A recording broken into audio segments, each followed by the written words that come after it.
आहे. I also take this opportunity to introduce the panelists. We have Vaijayanti Joshi. मी जसं म्हटलं तर 3 वेगवेगळ्या फील्डमधल्या किंवा स्पेशलिटीमधली 3 लोक आहेत. यांचं सगळं काम त्या रिमॅटॉलॉजिस्ट आहेत, म्हणजे आर्थरायटिस आणि त्या अनुषंगाने आपण संधिवात आणि त्या काय म्हणत आपण त्या टाईपचे आजार सगळे. आणि त्या सध्या KM हॉस्पिटलमध्ये आहेत, कन्सल्टंट म्हणून काम करतात बऱ्याच ठिकाणी. दीनानाथ, ओके, KM मध्ये होत्या. दीनानाथमध्ये कन्सल्टंट म्हणून काम करतात त्या.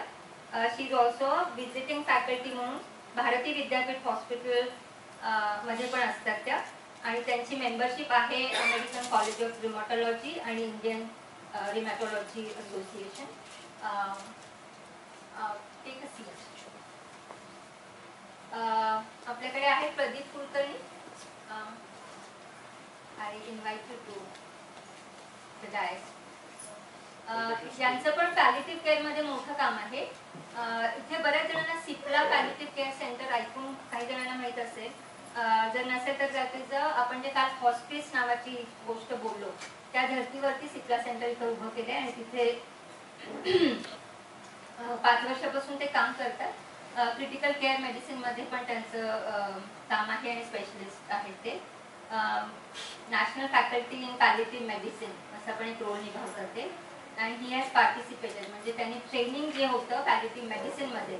आपण कालपासून काही जणांनी मुद्दे मांडले की पॅलिएटिव्ह केअर मध्ये ट्रेनिंगची पण फार गरज आहे, कारण आपल्याकडे तेवढा स्टाफ नाही आहे की जो ट्रेंड आहे पॅलिएटिव्ह केअर डिसिप्लिन मध्ये आणि त्या प्रकारचे इथे काम करतात. आपल्या पॅनलिस्टचे सगळे छोटे CVs आपण NBCच्या वेबसाईटवरती लोड करणार आहोत. आणखी डिटेल्स हवे असेल तर तिकडे आहे. आणि बाहेर लावले नाही आहेत अजून, पण लावले आता लावले पण आहेत. त्यामुळे दिवसभरात टेक अ चान्स आणि read through the more detail profiles. तिसरे आहेत आपल्या डॉक्टर शीला. सगळेजण डॉक्टर आहेत. डॉक्टर शीला गोडबोले. शीला आणि मी काही काळ HIVचे एका वेगळ्या प्रोजेक्टवरती माझ्या शीलाची आम्ही एकत्र काम करायची संधी आलेली आणि म्हणून मला शीला माहिती आहे. त्या आहेत सायंटिस्ट E लेवलचं नारीमध्ये काम करतात. नारी नावाची संस्था आहे ती नॅशनल एड्स रिसर्च इन्स्टिट्यूट. जेव्हा HIV 10-15 वर्षापूर्वी जेव्हा काम सुरू झालं, फक्त HIV वरती फोकस करण्यासाठी नारीची स्थापना झालेली ICMRची संस्था आहे ती. आणि त्या आहेत एपिडेमिओलॉजिस्ट आणि बायोस्टॅटिस्टिक्स. आणि शी हेड्स द एपिडेमिओलॉजी डिपार्टमेंट ॲट नारी. आणि आज मी सकाळी त्यांचं वेबसाईटवरती बघितलं आणि बरीच त्यांच्या नावावरती अवॉर्ड्स मला दिसली. It's such a pleasure. आणि त्या बोलतील HIV आणि TB आणि त्यांनी मला वाटतं केअरच्या लेवलवरती पण त्यांचं पेशंटचे डिरेक्ट आपण जे म्हणतो संबंध येतो आणि त्या अनुषंगाने जे त्यांना एक्सपिरियन्सेस आहेत त्याच्यासाठी आपण आज त्यांना वाटलं की आपण त्यांना बोलूया त्यांचे अनुभव सांगण्यासाठी पॅलिएटिव्ह केअरच्या संदर्भामध्ये. नमस्कार. आज मी काही स्लाइड्स अशा आणल्या, थोडंसं basic just background on palliation in general, आणि मग आपण HIV आणि TB याच्याबद्दल बोलूया. पण काहीही सुरुवात करायच्या आधी I just wanted a quick feedback आपल्याकडनं. HIV म्हटलं तर सगळ्यांच्या मनात काय येतं? HIV म्हटलं मनात काय? आणि तिथून कोणीतरी म्हणालं डेथ. अजून काही? स्टिग्मा. आणि त्यांना बाजूला ठेवणं. बरं. आणि TB म्हटलं तर काय येतं बरं? इन्फेक्शन, खोकला आणि डेथ अगेन. बरं. पण HIV शी निगडीत जे डेथ असतं आणि TB ह्यात काही फरक आपल्याला वाटतं का? TB मध्ये हमखास मरण येतं का? क्युरेबल. HIV म्हटलं क्युअर हा शब्द अजून आपल्याला सुचतच नाही, कारण अजून तरी क्युअर नाही. पण हे गेल्या काही वर्षांमध्ये HIVला क्रॉनिक इलनेस मध्ये कन्वर्ट आपण करू शकलो. म्हणजे लोक 20-25-30 वर्ष त्याहून जास्त कधी 30 वर्ष तर जगतात HIV. आणि हा फरक आपल्या आयुष्यात आपण बघितलेला. त्याच्यामुळे पॅलिएशन जे HIV साठी होतं मे बी 1990 मध्ये आम्हाला लागलं होतं. म्हणजे मी करत असो, आम्ही जो केअर द्यायचो इन द लेट 90s, हे मोरलेस पॅलिएशनच होतं, कारण त्यावेळेला आम्ही काही ट्रीटमेंट देऊ शकतो किंवा खूप लोकांना ॲक्सेसच नसायचा. पण आता फ्री ट्रीटमेंट प्रोग्राम जे सरकारी प्रोग्राम आहे आपल्याकडे, त्याच्यामुळे आता परत पॅलिएशन हे वेगळं म्हणून बोलावं लागतंय आज, जे पूर्वी प्रॉबब्ली केअर ऑफ HIV चा भागच असायचा. आणि तेच मला आज थोडंसं हायलाईट करायचं. मुळात पॅलिएशन म्हणजे अशा काही स्टेप्स घ्यायचं की ज्या त्या व्यक्तीचं सफरिंग आपल्याला कमी करायचं आणि त्याचं क्वालिटी ऑफ लाईफ जे आहे ते चांगलं ठेवायचं आहे. किंबहुना जे खूपच खोल गेलेलं असतं, शेवटी मरण सगळ्यांना येतच, तर to in the process of reaching that point आपल्याला क्वालिटी ऑफ लाईफ जितकं कम्फर्टेबल त्या व्यक्तीला ठेवू शकतो. आणि हे खास करून हेतू असतो जास्त क्रॉनिक आणि लाईफ थ्रेटनिंग इलनेसेस. कारण समहाव पॅलिएशन हा शब्द अशाच it is the waiting phase असा समजला जातो in general, but it is not always so.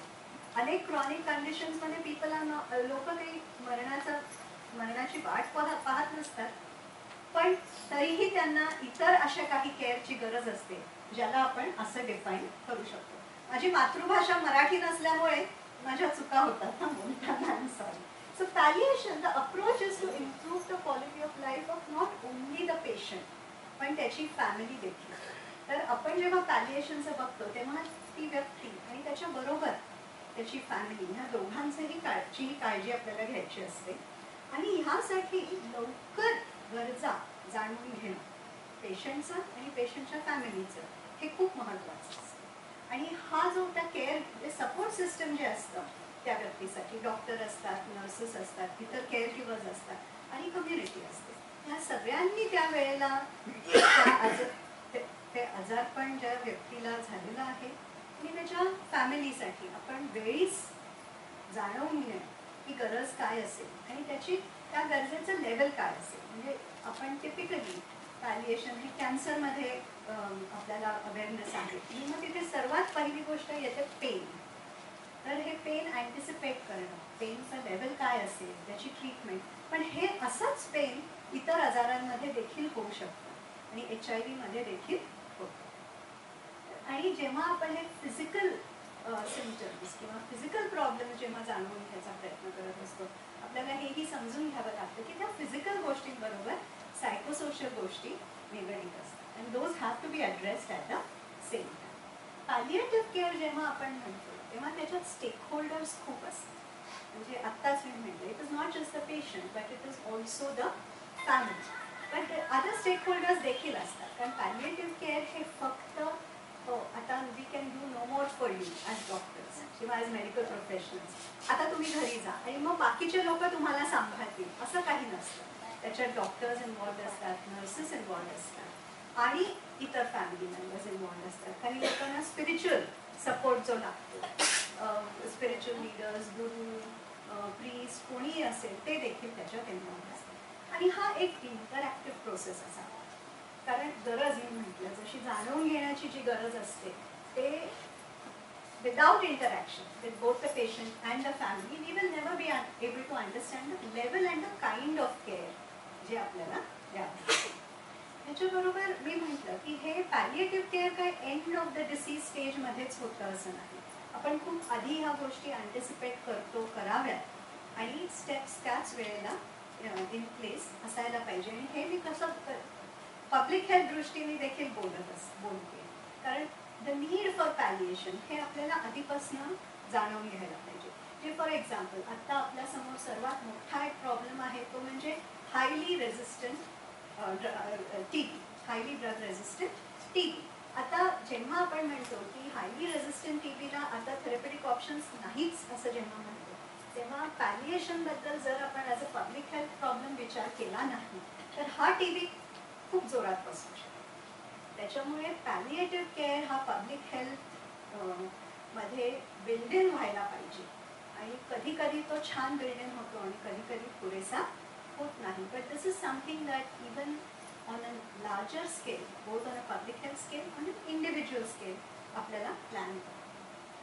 Palliative केअरमध्ये दुसरा, and probably doctor Joshi will be talking more about this, goal setting हे खूप महत्त्वाचं असतं की आपण खूप मोठी जादू कोणी करायला जात नाही, पण नेमकं आपल्याला किती फरक हवा, काय हवं आणि त्यासाठी आपण काय आणि किती करणार आहोत हे जर ठरवलं तर both the individual who suffering त्यांना पण एक तयारी असते की मी एकदम बरा नाही झालो तरी मला ह्या गोष्टी करता यायला पाहिजे, एवढं जरी मला करता आलं तरी मग मी पुढचा विचार करू शकतो. आणि अनदर थिंग त्याच्यात पुढचं म्हणजे प्रोग्नॉस्टिकेशन, आणि हे both for the medical personal and कारण the family and the patient are asking how much time, मला वेळ किती आहे काय, पण it becomes very difficult and very challenging, आणि ते आपण बोलूया. सो जनरली मी जे म्हटलं तुम्हाला मल्टी सेक्टोरियल आणि मल्टी फॅक्टोरियल अप्रोच जो असतो तो अनेक पातळींवर आपल्याला पॅलिएटिव्ह केअर द्यावा लागतो, आणि HIV मध्ये खास करून, आणि हे खूप जास्त अगदी सुरुवातीला जेव्हा आमच्याकडे ट्रीटमेंट नव्हती HIV साठी तेव्हा आम्ही खूप हा एक मोठी गरज म्हणून मी ते वेगळं दाखवलंय, that was legal help also. कारण I have seen women who have lost not only their husbands but their homes, not only because the home was sold, but because त्यांना क्वायटली त्यांची नावं काढून टाकली होती घरामधून. त्यांना पुढे काही after the husband passed away या बायकांना त्या फॅमिलीमध्ये काहीच स्टेक राहिलेलं नव्हतं, इकॉनॉमिक स्टेक, सोशल स्टेक तर नव्हतंच. त्याच्यामुळे आम्हाला ह्या बायकांना खूप, आम्ही बायका म्हणते कारण त्यांना गरज जास्त असायची, but even the main because they were not thinking की माझ्यानंतर माझ्या फॅमिलीसाठी मी कुठल्या गोष्टींची तयारी करून ठेवून जायला पाहिजे. आणि हे लीगल हेल्प जो असतो किंवा लीगल ज्या गोष्टी असतात त्याचा विचार कोणी त्यावेळेला करत नसतं. जरी त्या काळात आम्ही सांगायचो की अरे हा भयंकर आजार आहे, म्हणजे आता काही कोणी तसं म्हणत नाही HIV बद्दल, पण तेव्हा खरंच असं होतं HIV meant that one had to die soon. तर आज मला 2 आजारांबद्दल बोलायला सांगितलं, HIV आणि TB. तर आपण थोडंसं बघूया या आजारांबद्दल. सो मुळात HIV हा असा आजार आहे, हे दोन्ही इन्फेक्शन्स आहेत, एक व्हायरल इन्फेक्शन आहे आणि दुसरा बॅक्टेरियल इन्फेक्शन. बॅक्टेरियल इन्फेक्शन्सना ट्रीटमेंट जास्त आहे as compare to viral infection. तसं क्युरेटिव्ह ट्रीटमेंट बॅक्टेरियल इन्फेक्शन्समध्ये होऊ शकतं आणि आहे. कुठल्याही इन्फेक्शनसाठी आपल्याला त्या इन्फेक्शनला एक्सपोजर होतं, म्हणजे आपल्याला आपल्या अंगात ते शिरावं लागतं, पण ते शिरल्यानंतर आपल्याला तो आजार होतोच असा नाही. तो जेव्हा आपल्या शरीरात वाढायला लागते व्हायरस किंवा बॅक्टेरिया त्याला आपण इन्फेक्शन म्हणतो. आणि हे जे इन्फेक्शन आहे ते सगळ्यांनाच होतं असं नाही, पण HIV मध्ये almost everybody who is adequately expose असं आपण म्हणूया, की ज्याला व्यवस्थित एक्सपोजर झालं HIVचा त्याला इन्फेक्शन होण्याची शक्यता खूपच जास्त आहे, पण TB मध्ये इतकं नाही. आणि मग इन्फेक्शन झाल्यानंतर तो आजार होण्याची शक्यता जवळजवळ यू कॅन से 100% सगळ्यांना HIV होतो. मी का आता 100% म्हटलं, कारण आजकाल आपल्याकडे पोस्ट एक्सपोजर प्रॉफिलॅक्सिस म्हणून आहे, की मला जर म्हणजे व्हेरी अर्ली एक्सपोजर झाल्यानंतर ट्रीटमेंट मेडिकल प्रोफेशनल्सला किंवा अशा काही ठराविक लोकांना पोस्ट एक्सपोजर प्रॉफिलॅक्सिस आपण देऊ शकतो, आणि मग वी कॅन पॉसिबली त्यांना HIV होऊ नये ही मदत होते. पण HIV झाला की इन्फेक्शन होऊन ते प्रोग्रेस होऊन डेथ इज इनएव्हिटेबल, हे HIV बद्दल नक्की आहे. पण तेच TB मध्ये नाही, आणि TB झालेल्या प्रत्येक व्यक्तीला TBचा आजार होईलच असं नाही.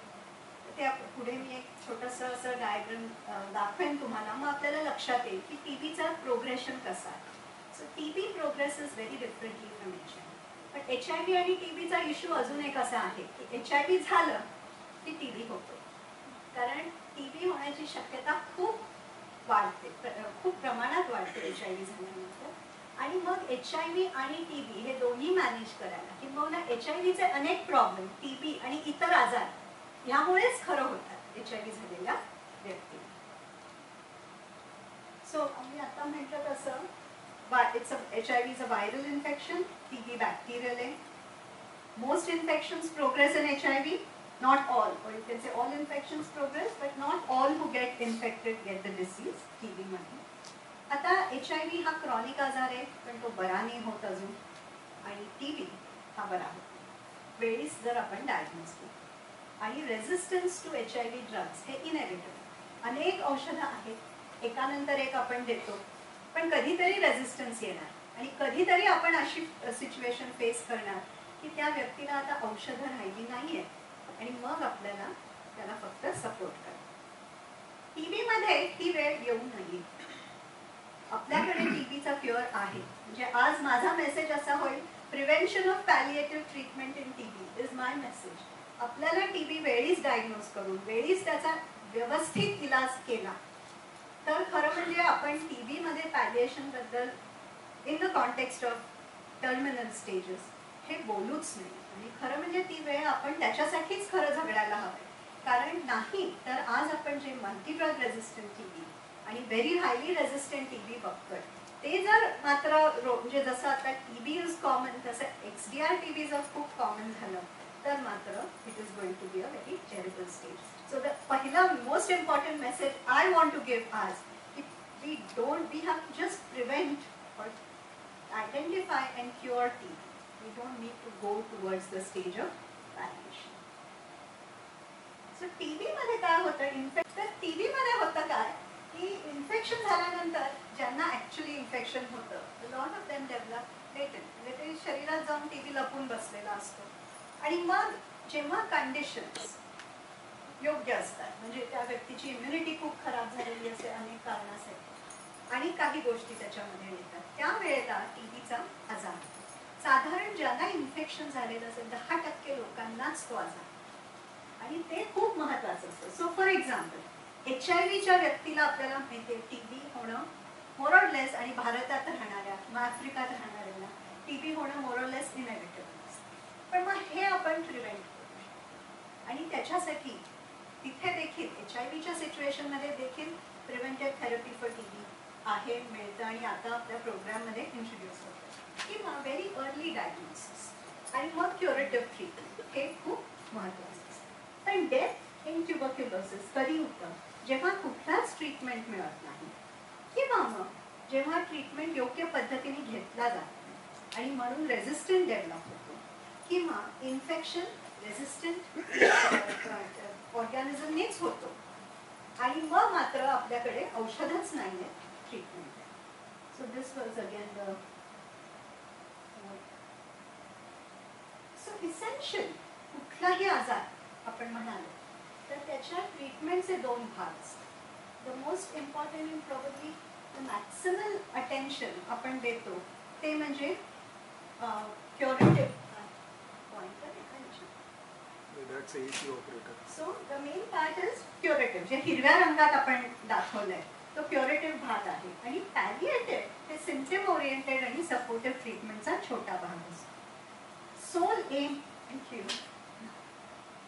सो मोस्टली लोकांचा एम आणि द मेडिकल प्रोफेशनलचा एम इथे असतो. कारण the whole idea is that if we can finish the curative treatment before this point over here ह्याची गरजच येते. पण रियालिटीमध्ये काय होतं की दिस डझंट हॅपन.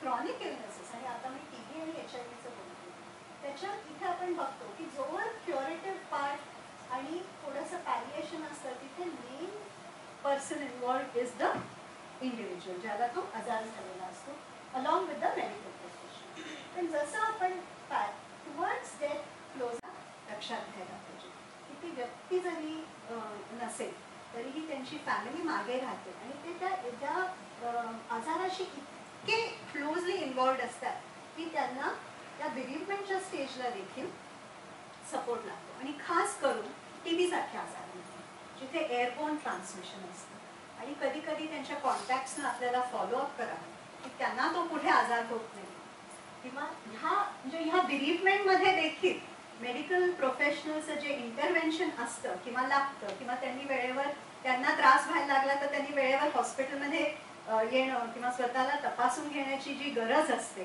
किंवा त्यांना कधी कधी काही स्पेसिफिक सर्कमस्टन्सेसमध्ये आपण त्यांना प्रिव्हेंटिव्ह ट्रीटमेंट देतो तर ह्या गोष्टी it continues after the point of death. So we have to keep that in mind that it may not even medical care हे त्या पेशंटशी लिमिटेड नसतं. TB मध्ये काही अजून अनेक स्पेसिफिक चॅलेंजेस आपण बघतो. त्याचं आहे फिअर ऑफ इन्फेक्शन. तर HIV मध्ये the fear of infection is not so much. त्याचं कारण transmission is only through bodily fluids. म्हणजे ते फ्लुइड्स जर एक्सचेंज झाले नाही तर HIV कोणाला केअर गिव्हरला होत नाही. आणि त्याच्यामुळे HIV care probably is easier than taking care of somebody with TB, specially if it is very highly drug resistant TB. आणि लोकांना मग मास्क वापरायला सांगितलं जातं केअर घेताना. टिपिकल वेगळ्या पद्धतीचा N95 मास्क असतो. म्हणजे मध्ये H1N1 ची साथ आली तेव्हा पुणेकरांनी प्लास्टिकचे डबेही नाकावर लावले होते. ते तसा मास्क नाही, पण एक स्पेशल मास्क असतो. तर पण लोकांना काय वाटतं की माझ्या पेशंटला, माझ्या अमक्याला वाईट नाही का वाटणार की मी मास्क लावून तिथे गेलो. तर तिकडे आपला काउन्सिलिंगचा जो भाग असतो की even that person may not be in a stage to even think of the family. The family has to think of themselves. तर ह्या गोष्टी आपल्याला फॅसिलिटेट करायला. आपल्याला TB क्युअर केअर आणि TB पॅलिएशन ह्याच्यामध्ये सगळ्यांच्या राईट्स अँड रिस्पॉन्सिबिलिटीज बघाव्या लागतात. फक्त पेशंटची राईट आणि रिस्पॉन्सिबिलिटी हे एकच नसते, पण पेशंटच्या आजूबाजूला. पण पेशंटची रिस्पॉन्सिबिलिटी पब्लिक हेल्थच्या दृष्टीने बघितलं तर डिसीज ट्रान्समिशन स्टॉप करणं खूप गरजेचं आहे. आणि म्हणून ग्रीफ किंवा हँडलिंग ऑफ ग्रीफ हे खूप कठीण होतं. कारण खूपदा very highly resistant TB eventually institutionalize होऊन तिथे डेथ होऊ शकते if they have reached care. If they never reached care हा मुद्दा वेगळाच, म्हणजे आपण त्याचं बोलतच नाही. आणि मग तिथे कधी कधी सेपरेशन होतं, जवळ फॅमिलीजना अगदी जवळ जाऊ देत नाही, सोडत नाही. आणि जे टच, फील, कम्युनिकेशन ह्या गोष्टी ज्या आपल्याला शेवटी लागतात त्या होत नाही. आणि हे खूप कठीण झालं TB. I just end with a few things. मगाशी स्टिग्मा हा एक फॅक्टर आला होता. तर आपल्याला पॅलिएटिव्ह केअरमध्ये इकॉनॉमिक्स हे आपण विसरतो. त्याला पैसे पडतात. आणि पॅलिएशनसाठी कोणालाही कम्फर्टेबल ठेवायला जेवढे जास्त इकॉनॉमिक सपोर्ट असतो ते तेवढं बरं. तर HIV मध्ये key drivers are economic, stigma and family support. पण TB मध्ये मात्र we come with again drug resistance and highly drug resistance TB. कारण द ट्रान्समिशन इज कम्युनिकेशन हे खूप महत्त्वाचं आहे ह्या सगळ्या गोष्टी. आणि त्याच्यात प्रोग्नॉस्टिकेशन महत्त्वाचं होतं. मी फक्त HIV मध्ये थोडंसं सांगू शकते की प्री-ART आम्ही प्रोग्नॉस्टिकेट करायला की यांना 6 महिने उरले हे सांगायला. फ्रँकली स्पीकिंग कुठल्याही मेडिकल प्रोफेशनलला हे सांगणं फार कठीण आहे. आणि प्रोग्नॉस्टिकेशन इज डिफिकल्ट कारण आपण सांगितल्यानंतर people do live longer quite often, but sometimes we may miss the target by a few months. तर पूर्वी आमच्याकडे प्री-ART एरामध्ये स्पेसिफिक काही कंडिशन्स होत्या कारण तेव्हा औषधं नव्हती. पण ART एरामध्ये आपण स्पेसिफिकली डॉक्युमेंट करू शकतो की आता औषधं राहिली नाही आहेत. And then we use some other criteria ज्याच्यामध्ये आपण सांगू शकतो की त्यांना आता इतकेच दिवस किंवा खूप कमी दिवस राहिलेले आहेत. This end that we do believe that death is certain for when we are born. आणि काही रिलिजन्समध्ये we do believe that birth is also certain after death. But what is important is living in reasonable comfort. आणि त्याच्यासाठी we have to be very creative. There is no end to that. Doctor Pradeep Kulkarni. I was working with Cipla. सध्या मी सिप्ला सोडलेला आहे आणि I am working with doctor Priya madam for sympatico group. आज फक्त मी मॅडम म्हणल्यासारखं introduction to geriatric palliative care एवढंच आत्ता बोलू शकेल. त्याच्याबद्दलचे डिटेल इश्यूज ह्यावेळेस बोलणं शक्य होईल असं वाटत नाही. काल बरीच चर्चा झाली की पॅलिएटिव्ह केअर म्हणजे काय, कोणासाठी असायला पाहिजे. त्याच्यामध्ये आज मॅडम बोलल्या की ट्युबरक्युलोसिस आणि HIV साठी असेल, नॉन कम्युनिकेबल डिसीजेससाठी पण आहे, दुसऱ्या पण आहे. आणि त्याचप्रमाणे तुझा मोबाईल खिशातून काढून ठेव. खिशातून मोबाईल त्याचप्रमाणे वेगळ्या वेगळ्या एज ग्रुपसाठी पण पॅलिएटिव्ह केअर आहे का, वेगळ्या वेगळ्या एज ग्रुपसाठी पण पॅलिएटिव्ह केअर आहे का हा प्रश्न आहे. म्हणजे लहान पिडियाट्रिक मुलांसाठी पॅलिएटिव्ह केअर आहे का? आहे. That is separate sub speciality of palliative care. आपल्याला अजून पॅलिएटिव्ह केअर म्हणजे काय हे समजून घेण्यासाठी वेळ जातोय, तर ह्याच्याबद्दल आत्ताच बोलणं शक्य होणार नाही. पण त्याचप्रमाणे जिरियाट्रिक पॅलिएटिव्ह केअर हा वेगळा विषय आहे. पॅलिएटिव्ह केअर जेव्हा सुरू झाली त्या काळी फक्त caring for the dying people अशा अर्थाने तो विषय सुरू झाला होता 1960च्या आसपास. पण हळूहळू जे सिम्पटम्स, जे त्रास त्या लोकांना होतात, तेच सिम्पटम्स, तेच त्रास दुसऱ्या आजारातल्या लोकांना पण होतात. त्याच्यामुळे त्या विषयाची व्याप्ती वाढत वाढत वेगळ्या वेगळ्या सब स्पेशालिटीज तयार झाल्या आणि त्याच्यामध्ये जिरियाट्रिक पॅलिएटिव्ह केअर किंवा ज्येष्ठांसाठी परिहार सेवा हा विषय आलेला आहे. काल चर्चेनंतर असे प्रश्न निर्माण होतील की पॅलिएटिव्ह केअर म्हणजे काय? नुसतं डेथ अँड डाईंग आहे का? नुसतं पेन मॅनेजमेंट आहे का? आणि हे सगळं आहे का? याच्यामधले काही शब्द तुम्हाला कळणार नाही, पण अनेक पैलूंना मिळून पॅलिएटिव्ह केअरची व्याख्या करता येईल.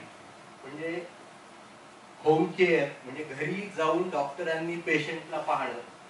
नंतर मॉर्फिन हा पेनसाठी वापरला जाणारा औषध आहे, त्याचा कसा वापर करायचा, फायदा आहे, तोटा आहे, असणारे त्रास, भूक न लागणं, दम लागणं, दुखणं, उलट्या होणं, आणि हे सगळं आपल्याला एथिक्स मध्ये बसवून करायचं आहे. पेशंटचा फायदा होईल त्याच गोष्टी करायच्या आहेत.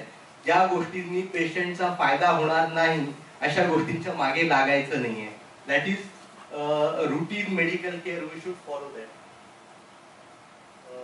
आत्ताच मॅडमनी सांगितलेलं आहे की पॅलिएटिव्ह केअर म्हणजे टू इम्प्रूव्ह पेशंटचं आयुष्य, म्हणजे गुणवत्तापूर्वक आयुष्य, इम्प्रूव्हिंग क्वालिटी ऑफ लाईफ.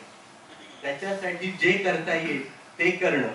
आणि दरवेळेस पेशंटला नुसता फिजिकल त्रास नसतो, शारीरिक त्रास नसतो, मानसिक असतो, सामाजिक असतो, आणि त्या सगळ्यांचा आध्यात्मिक पण असतो. मला का झालं, मी तर काही चूक नाही केलं आयुष्यामध्ये, तरी पण मला का झालं, या प्रश्नांचा उहापोह करून रुग्णाला त्यातल्या त्यात चांगलं गुणवत्तापूर्वक आयुष्य देणं हे पॅलिएटिव्ह केअरचं काम आहे.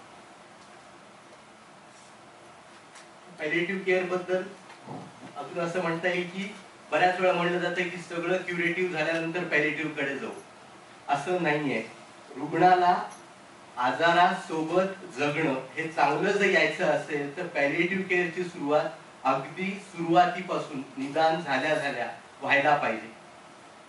त्याच्यानंतर नुसतं पेन मॅनेजमेंट नाहीये, दुसरे सगळे सिम्पटम्स, उलटे असू दे, दम असू दे, या सगळ्यांचा विचार पॅलिएटिव्ह केअरचा माणूस करतो आणि त्याप्रमाणे उपचार पण दिले जातात.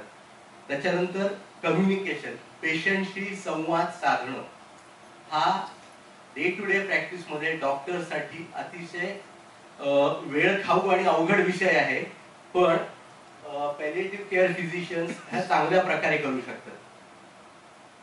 आणि ultimately that will reduce cost of care. काल बंडेवर मॅडम म्हणत होते की इन्फंट मॉर्टॅलिटी रेट खूप जास्ती आहे, मॅटर्नल मॉर्टॅलिटी रेट जास्ती आहे. आपण how we can spend on palliative care.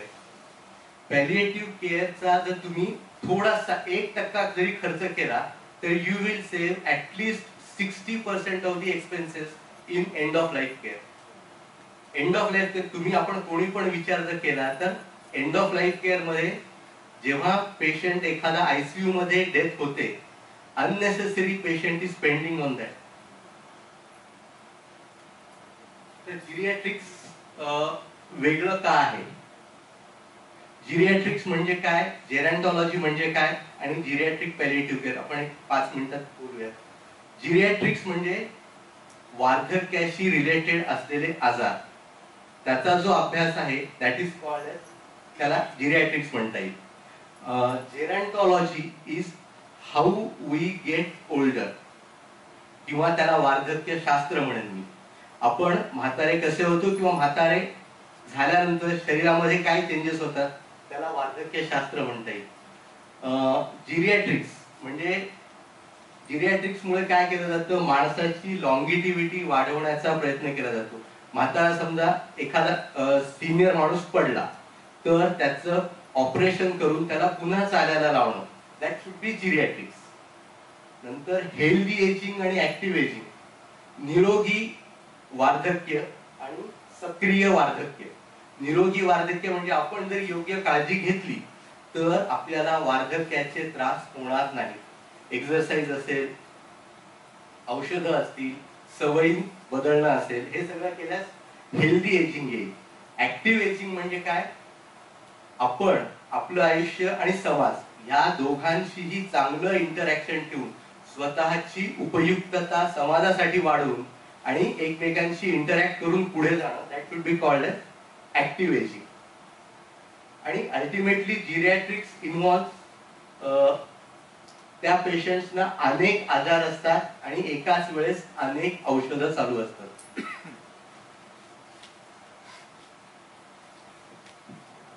He slide थोडी महत्वाची आहे. जिरियाट्रिक्स हे डाव्या हाताला दाखवलेलं आहे मी आणि उजव्या हाताला पॅलिएटिव्ह केअर दाखवलेलं आहे. जिरियाट्रिक्स मुळे आपला प्रयत्न काय असतो, समजा मी एक उदाहरण म्हणून सांगतोय की एक सिनियर ग्रस्त आहेत आणि फ्रॅक्चर होऊन त्यांना त्रास झालेला आहे, तर ते चालू शकत नाहीये. त्यांचं ऑपरेशन करून त्यांना चालायला मदत करणं, त्यांच्या डे टू डे लाईफ मध्ये त्यांना आणणं, that is geriatrics. That will increase quality of life. आणि again it is a collaborative care model, म्हणजे अनेक डॉक्टर्स एकत्र येऊन त्यांना जीवन स्तर वाढवण्याचा प्रयत्न करणं. वाढवणं असा शब्द आहे माझा. आणि इकडे पॅलिएटिव्ह केअर आहे जीवन स्तर उंचावणं. म्हणजे एखादा बेड रिडन पेशंट आहे, वेदनेत आहे, तो एका अंगावरून दुसऱ्या अंगावरही होऊ शकत नाहीये, अगदी वृद्ध आहे, त्याचा फ्रॅक्चर आपण करेक्ट करू शकत नाहीये. समजा तो कॅन्सरमुळे स्प्रेड होऊन झालेला फ्रॅक्चर असेल, you may not be in a position to correct. तर अशा वेळेस त्याचा जीवन स्तर उंचावणं महत्वाचं आहे. कमीत कमी त्याचा त्रास कमी करून त्याला उठून बसता येईल, जेवता येईल, एवढं जरी केलं तरी पण त्याच्यासाठी ते पुरेसं होऊ शकेल. त्याच्या इच्छा किंवा अपेक्षा तिथे पण पूर्ण होतील. That is palliative care. Again it is interdisciplinary team. इकडे जशी डॉक्टरांची टीम आहे तशी पॅलिएटिव्ह केअर मध्ये doctors, social workers, sisters, even volunteers will be playing very important role. Priya madam बोलतील त्याच्यावर कम्युनिटी पार्टिसिपेशन मध्ये. नंतर palliative care is for any age आणि जिरियाट्रिक्स साधारण भारतामध्ये अबाव 60 असं समजायला हरकत नाही. आता who should be involved in palliative care, when it should be given, आपण थोडं पुढे बोलूया त्याच्यावर.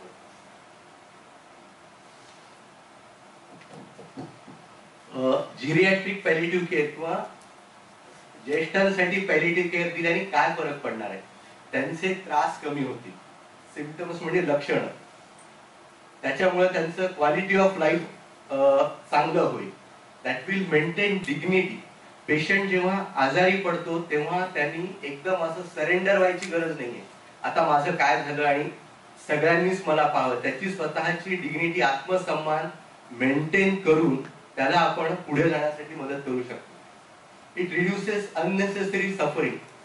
आणि ह्याच सिनियर्स मध्ये, ज्येष्ठांमध्ये अनेक आजार एकाच वेळेस असू शकतात. डिमेन्शिया किंवा स्मृतिभ्रंश म्हणू आपण, नंतर दमा असू शकतो, त्याच पेशंटला आर्थरायटिस असू शकतो. या अनेक आजारांसोबत पुढे जाण्यासाठी आपल्याला पॅलिएटिव्ह केअरची गरज आहे. आणि it should be coordinated with concern geriatrician or physician, whoever he or she may be. याच्यावरून एवढंच दिसेल की जिरियाट्रिक केअर हा सेपरेट विषय आहे आणि त्याची गरज आहे. आपल्याकडे फॅमिली ट्रेंड्स बदलत आहेत, न्यूक्लिअर फॅमिलीज येत आहेत. नंतर जिरियाट्रिक्स मध्ये ट्रेन असलेलं पॉप्युलेशन पण कमी आहे, डॉक्टर्सही कमी आहेत, सिस्टर्सही कमी आहेत. त्याचप्रमाणे पूर्वी मृत्यूची कारणं जी होती ती वेगळी होती आणि आता हळूहळू नॉन कम्युनिकेबल डिसीजेस कडे जात आहे. त्याच्यामुळे geriatric care is going to be a necessity of the time. These are the diseases which will be seen at the fag end of the life. आयुष्याच्या शेवटी दिसणारी ही डिसीजेस आहेत. डिजनरेटिव्ह व्हॅस्क्युलर डिसीजेस म्हणजे may be हृदयविकार असेल, may be haemorrhage असेल, may be embolism असेल, त्याला आपण पॅरालिसिस म्हणू.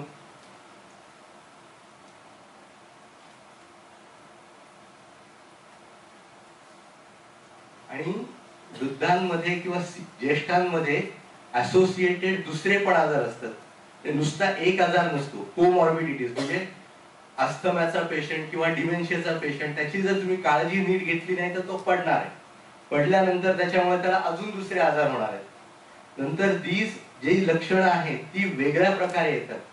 म्हणजे नुसतं समजा साधा माणूस असेल आणि त्याला खोकला, ताप, छातीत दुखणं आलं तर त्याला आपण न्यूमोनिया असा विचार करू शकू. पण तेच म्हाताऱ्या लोकांमध्ये नुसतं झोपून राहिलंय, रिस्पॉन्स करत नाहीये, थोडासा ताप आहे, दिस कॅन बी ऑमिनस साईन. म्हणजे हे लक्षण त्याच्यासाठी त्रासदायक असू शकतं. हे जी लक्षणं येतात ती वेगळ्या प्रकारे येतात. नंतर औषधं कोणती द्यायची, किती द्यायची याच्यावरही वयोमानाप्रमाणे फरक पडतो. आणि सायकोसोशल नीड्स त्यांच्या ज्या आहेत त्या वेगळ्या असू शकतात. सोशल नीड्स मध्ये असं असेल कदाचित त्यांची जागा बदलली असेल, लॉस ऑफ स्पाऊस असेल, नंतर मित्र कोणी नसतील, एकटेच असतील, त्याच्यानंतर अँझायटी असेल, त्यांना डिप्रेशन असेल की मी एकटाच आहे, मी काम करत नाही, माझ्याकडे कोणी पाहिल की नाही. या सगळ्या गोष्टींचा वेगळ्या प्रकारे विचार करून आपल्याला पुढे जायला लागेल. ते थोडंसं आपण इकॉनॉमिक्स वर बोलूया. ज्येष्ठांसाठी जो काय खर्च केला जातो तो मॅडमनी म्हणल्यासारखं खिशातनं द्यावा लागतो. आपल्याकडे खूप कमी लोकांचा इन्शुरन्स असतो आणि मोस्टली तो खर्च दिला जातो प्रायव्हेट सेक्टर्स मध्ये. हा म्हणजे अननेसेसरी होणारा खर्च आहे. जिरियाट्रिक पॅलिएटिव्ह केअर किंवा ज्येष्ठांसाठीची परिहार सेवा जर योग्य प्रकारे दिली तर हा मोठा खर्च आपण वाचवू शकतो. हा भाग बघा. साधारण सध्या 2017 जर पकडलं 2400 कोटी रुपये, 2400 कोटी डॉलर्स हे जिरियाट्रिक हेल्थ केअर साठी खर्च होतात आपल्याकडे. आणि त्यातला बराचसा खर्च आउट ऑफ पॉकेट आहे. We should be able to reduce this with good geriatric palliative care. हा तोच आहे ग्राफ. साधारण हे पॉप्युलेशन स्टॅटिस्टिक्स आहे.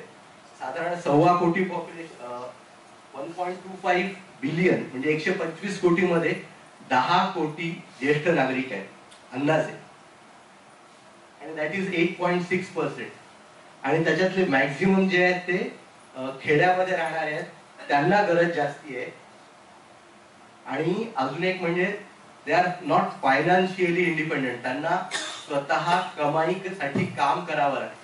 आपण म्हणतो पेन्शन असते, हे असते, पण फार थोड्या लोकांपर्यंत ती पोहोचतीये. बाकीच्या सगळ्यांना काम करावं लागतंय. आणि लाईफ एक्सपेक्टन्सी आता बऱ्यापैकी वाढलेली, इट इज अराउंड 70 इयर्स.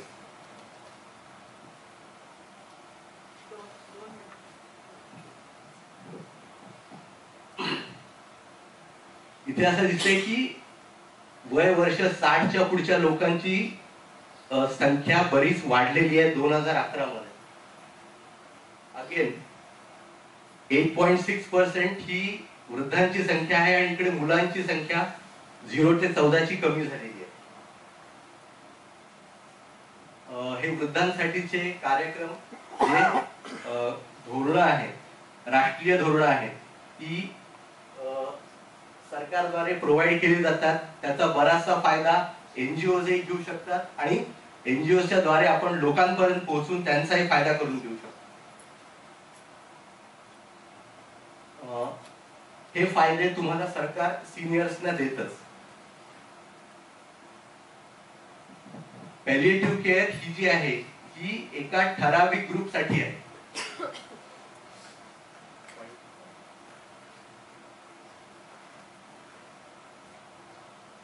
हा जो ग्रुप आहे ज्या लोकांसाठी पॅलिएटिव्ह केअर आहे, जे एकदम हेल्दी आहेत त्यांच्यासाठी नाही आहे, आणि जे आजारी आहेत पण रिस्क सांगितलेले आहेत.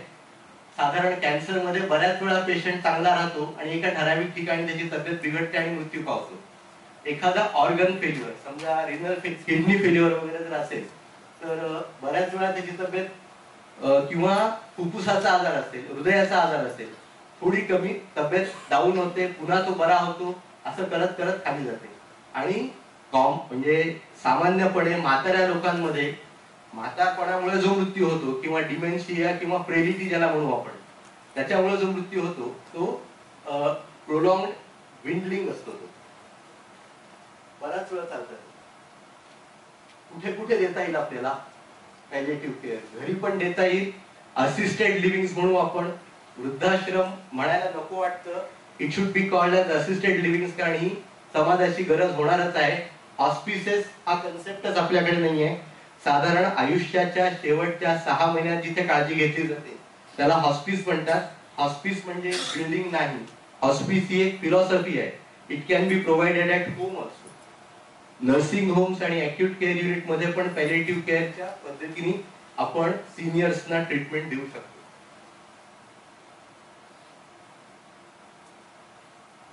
दिस is what has been observe. आयुष्याच्या शेवटी 46% लोकांना व्हेंटिलेटरवर जावं लागतंय, 38% लोकांना शेवटचे 10 दिवस आयसीयूत काढावे लागत आहेत, आणि 50% लोकांना त्यांना खूप वेदना होत्या विच वेअर नॉट कंट्रोल्ड. हे सगळं आपण जिरियाट्रिक पॅलिएटिव्ह केअर किंवा ज्येष्ठांसाठीची पॅलिएटिव्ह केअर योग्य प्रकारे दिली तर हे आपण अवॉइड करू शकतो. हा एक विषय आहे, याच्याबद्दल बोलून मी थांबवेन. Advance care planning. माझ्या शरीराचं काय व्हायला पाहिजे जेव्हा मी स्वतः निर्णय घेऊ शकणार नाही, याच्याबद्दल आपल्याकडे अजून विचारच केला जात नाहीये. दुसऱ्या देशांमध्ये 18 वर्षाच्या वर असलेल्या प्रत्येक व्यक्तीला स्वतःच्या शरीराचं काय करायचं याच्याबद्दल सांगण्याचा अधिकार आहे. आज आपल्याकडे याच्यावर फक्त चर्चा चालू आहे. Legal it is not allowed, पण मला वाटतं ऍटलिस्ट संवाद व्हायला हरकत नाहीये. याच्यामुळे फायदा काय होईल? दरवेळेस नातेवाईकांना वाटतं की मी जर यांची काळजी नीट नाही घेतली मला दुसरे काय म्हणतील. डॉक्टरना वाटतं की मी यांना एक्सटेन्सिव्ह केअर नाही दिली तर नातेवाईक काय म्हणतील. ऍटलिस्ट संवाद जरी झाला तरी पण बराचसा खर्चही कमी होईल आणि रुग्णाच्या इच्छेला मान देता येईल. अल्टिमेटली त्याचा आत्मसन्मान जपला जाईल. आणि दिस इज देअर युथनेसियाशी रिलेटेड बऱ्याच चर्चा थांबून जातील.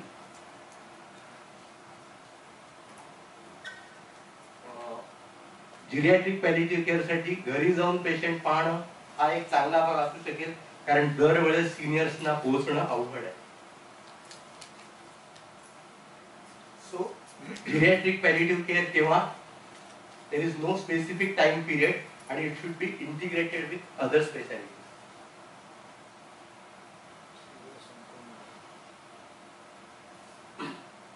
जिरियाट्रिक्स आणि पॅलिएटिव्ह केअर ह्या दोघांचाही गोल शेवटी काय आहे? रुग्णांना बरं करणं आणि बरं वाटणं. त्याच्यामुळे एकत्र जायला पाहिजे, काही हरकत नाही. आणि we should see all elderly patients through palliative care lens. आणि संवाद साधणं, encourage family to participate in goals, process and evaluation. कुटुंबाशी संवाद साधून रुग्णाला बरं वाटेल अशा पद्धतीने त्याला उपचार देणं हा मला वाटतं त्यात चांगला. नमस्कार. सर्वप्रथम परिहार सेवेविषयीच्या या आगळ्या वेगळ्या वर्कशॉपमध्ये आज विविध विषयांवरती चर्चा ऐकताना आणि हे बघताना आणि याच्यात मी पार्टिसिपेट होतीये त्याबद्दल मला खूप आनंद वाटतोय. आणि त्याबद्दल मी सर्वप्रथम या संयोजकांचे, डॉक्टर पेसाळ यांचे मी आभार मानते. आणि कॅन्सर आणि पॅलिएटिव्ह केअर हे समीकरण छेदून दुसरे काही आजार आणि इतर क्रॉनिक किंवा टर्मिनल लाईफ थ्रेटनिंग इलनेसेस यांच्याबद्दलची चर्चा आणि त्यामध्ये परिहार सेवेविषयीचं महत्त्व याबद्दल विचार केल्याबद्दल आणि संधिवाताचा विकार किंवा वातविकार यांचा त्याच्यामध्ये समावेश केल्याबद्दल मी संयोजकांचं अभिनंदनही करते. नेट सर्च करताना पॅलिएटिव्ह केअर विषयी मी या निमित्ताने मलाही काही नवीन गोष्टी वाचायला मिळाल्या की ज्या मी प्रोबेबली याच्या आधी मी त्याच्यावरती फारसा विचारही केलेला नव्हता. एक सुंदर स्लाइड याच्यामध्ये मला मिळाली होती. पॅलिएटिव्ह केअर म्हणजे काय, तर living as well as possible for as long as possible. तर याच्यामधलं आय थिंक लिव्हिंग वेल आणि लिव्हिंग लॉंग या दोन्ही गोष्टी महत्त्वाच्या आहेत पॅलिएटिव्ह केअरच्या दृष्टीने. पॅलिएटिव्ह केअरचं वातविकारांच्या विषयीचं नियोजनाचं महत्त्व किंवा आवश्यकता याविषयी बोलण्याआधी मी थोडक्यात रुमॅटॉलॉजी किंवा संधिवातशास्त्र म्हणजे नेमकं काय आहे याची थोडीशी ओळख करून देईन. हे एक सायन्स पण आहे आणि एक आर्ट ऑफ मेडिसिन पण आहे. रुमॅटॉलॉजी म्हणजे आधुनिक वैद्यकशास्त्राची एक विशेष शाखा आहे की ज्यामध्ये अस्थि, सांधे आणि स्नायू म्हणजे मस्क्युलोस्केलेटल सिस्टीम जी बहुतेक वेळा उपेक्षित राहिलेली आहे आणि बहुतेक वेळा ही सगळ्यात कार्यक्षम आहे की ज्यामुळे माणूस आपल्या रोजचं चलनवलन आणि रोजचे व्यवहार करू शकतो. पण समहाऊ अनफॉर्च्युनेटली ही एक निग्लेक्टेड सिस्टीम आहे की जी आमच्या नेहमीच्या करिक्युलम मध्ये सुद्धा आम्हाला नीटपणे शिकवली जात नाही. तर याविषयी जो सर्वांगाने विचार करणारी जी शाखा ती म्हणजे रुमॅटॉलॉजी. आणि रुमॅटॉलॉजीमध्ये थोडक्यात जर सांगायचं झालं की रुमॅटिझम म्हणजे काय, तर हे अस्थि, सांधे आणि स्नायू यांच्या आजूबाजूनी किंवा या भागांमध्ये येणारे दुःख, वेदना किंवा स्टिफनेस, आखडलेपणा किंवा स्वेलिंग, सूज याविषयीचा पूर्ण विचार याचा अर्थ रुमॅटिझम. आणि अर्थातच जिथे पेन आहे तिथे पॅलिएटिव्ह केअर येणार.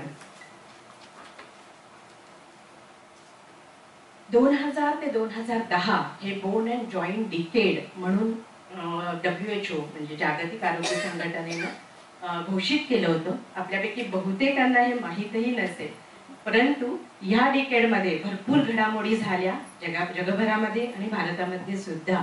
आणि याचा मेन उद्देश हाच होता की हे जे अस्थि, सांधे, स्नायू विकारांच्या बद्दल जनसामान्यांमध्ये जागृती करणं आणि जास्त करून याच्यामध्ये जे रुमटॉइड आर्थरायटिस, ऑस्टिओ आर्थरायटिस किंवा ऑस्टिओपोरोसिस, अस्थिक्षय हा एक मोठा भेडसावणारा प्रश्न एस्पेशली जिरियाट्रिक पॉप्युलेशन मध्ये, स्पाइन डिसऑर्डर्स आणि ट्रॉमा किंवा दुखापती याविषयी सर्व जगभराचं लक्ष वेधून घेण्याकरता आणि त्याविषयीचे जनजागरणाचे कार्यक्रम करण्याकरता हे पूर्ण डिकेड WHO ने घोषित केलेलं होतं. त्या संदर्भातलाच अजून एक भाग म्हणून आपल्या इथे कॉपकॉड भिगवण हा एक मोठा प्रकल्प 1996 मध्ये माझे मेंटर डॉक्टर अरविंद चोप्रा यांनी भिगवण या गावामध्ये केलेला होता. आणि या प्रकल्पाचा मुख्य उद्देश हाच होता की आपण बऱ्याचदा बोलताना स्टॅटिस्टिक्स, फिगर्स या नेहमी बाहेरच्या कोट करतो. इतर देशांमधल्या बहुतेकदा आपल्याला प्रिव्हॅलन्स किंवा त्यांच्या आजाराचे इन्सिडन्सेस माहिती असतात, पण आपल्या भारतामध्येच याची काय स्थिती आहे याची बऱ्याच जणांना कल्पनाही नसते. तर ह्याच उद्देशाने की डिसीज बर्डन काय आहे, या मस्क्युलोस्केलेटल सिस्टीम किंवा या आजारांचं आपल्या भारतामध्ये किती प्रमाण आहे आणि किती प्राधान्य आहे, या दृष्टीने हा कॉपकॉड भिगवण हा प्रकल्प 96 मध्ये राबवला गेला होता. आणि तेच मॉडेल धरून नंतर 2003 ते ऑलमोस्ट 2011 या पूर्ण कालखंडामध्ये भारतामध्ये वेगवेगळ्या ठिकाणी याचे सर्वे किंवा जनचाचण्या झालेल्या होत्या. 2004 मध्ये पुण्यामध्ये नारायणपेठेमध्ये हा प्रकल्प राबवला गेला होता. 2004 ते 2007 मी प्रमुख संशोधक म्हणून या प्रकल्पाचं काम बघितलेलं होतं.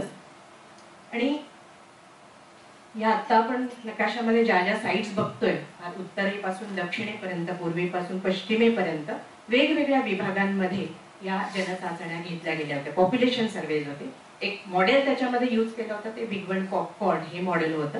आणि त्यामध्ये घरोघरी जाऊन हे सर्वे केले गेलेले होते आणि त्यामधनं लोकांच्या ऍक्च्युअल समस्या, त्यांना भेडसावणारे आरोग्यविषयक काय आहेत आणि याच्यामध्ये अस्थि, सांधे, स्नायू दुखावांबद्दल त्यांची काय मतं आहेत, त्याच्याकरता ते काय करतात, अशा छोट्या छोट्या क्वेश्चन्स मधून ती माहिती सगळी गोळा केलेली होती. आणि त्यामधनं काही केसेस आयडेंटिफाय केल्या होत्या की ज्यामध्ये ज्यांना हे काही स्पेसिफिक काही कॅटेगरी आजार आपल्याला नमूद करता येतील.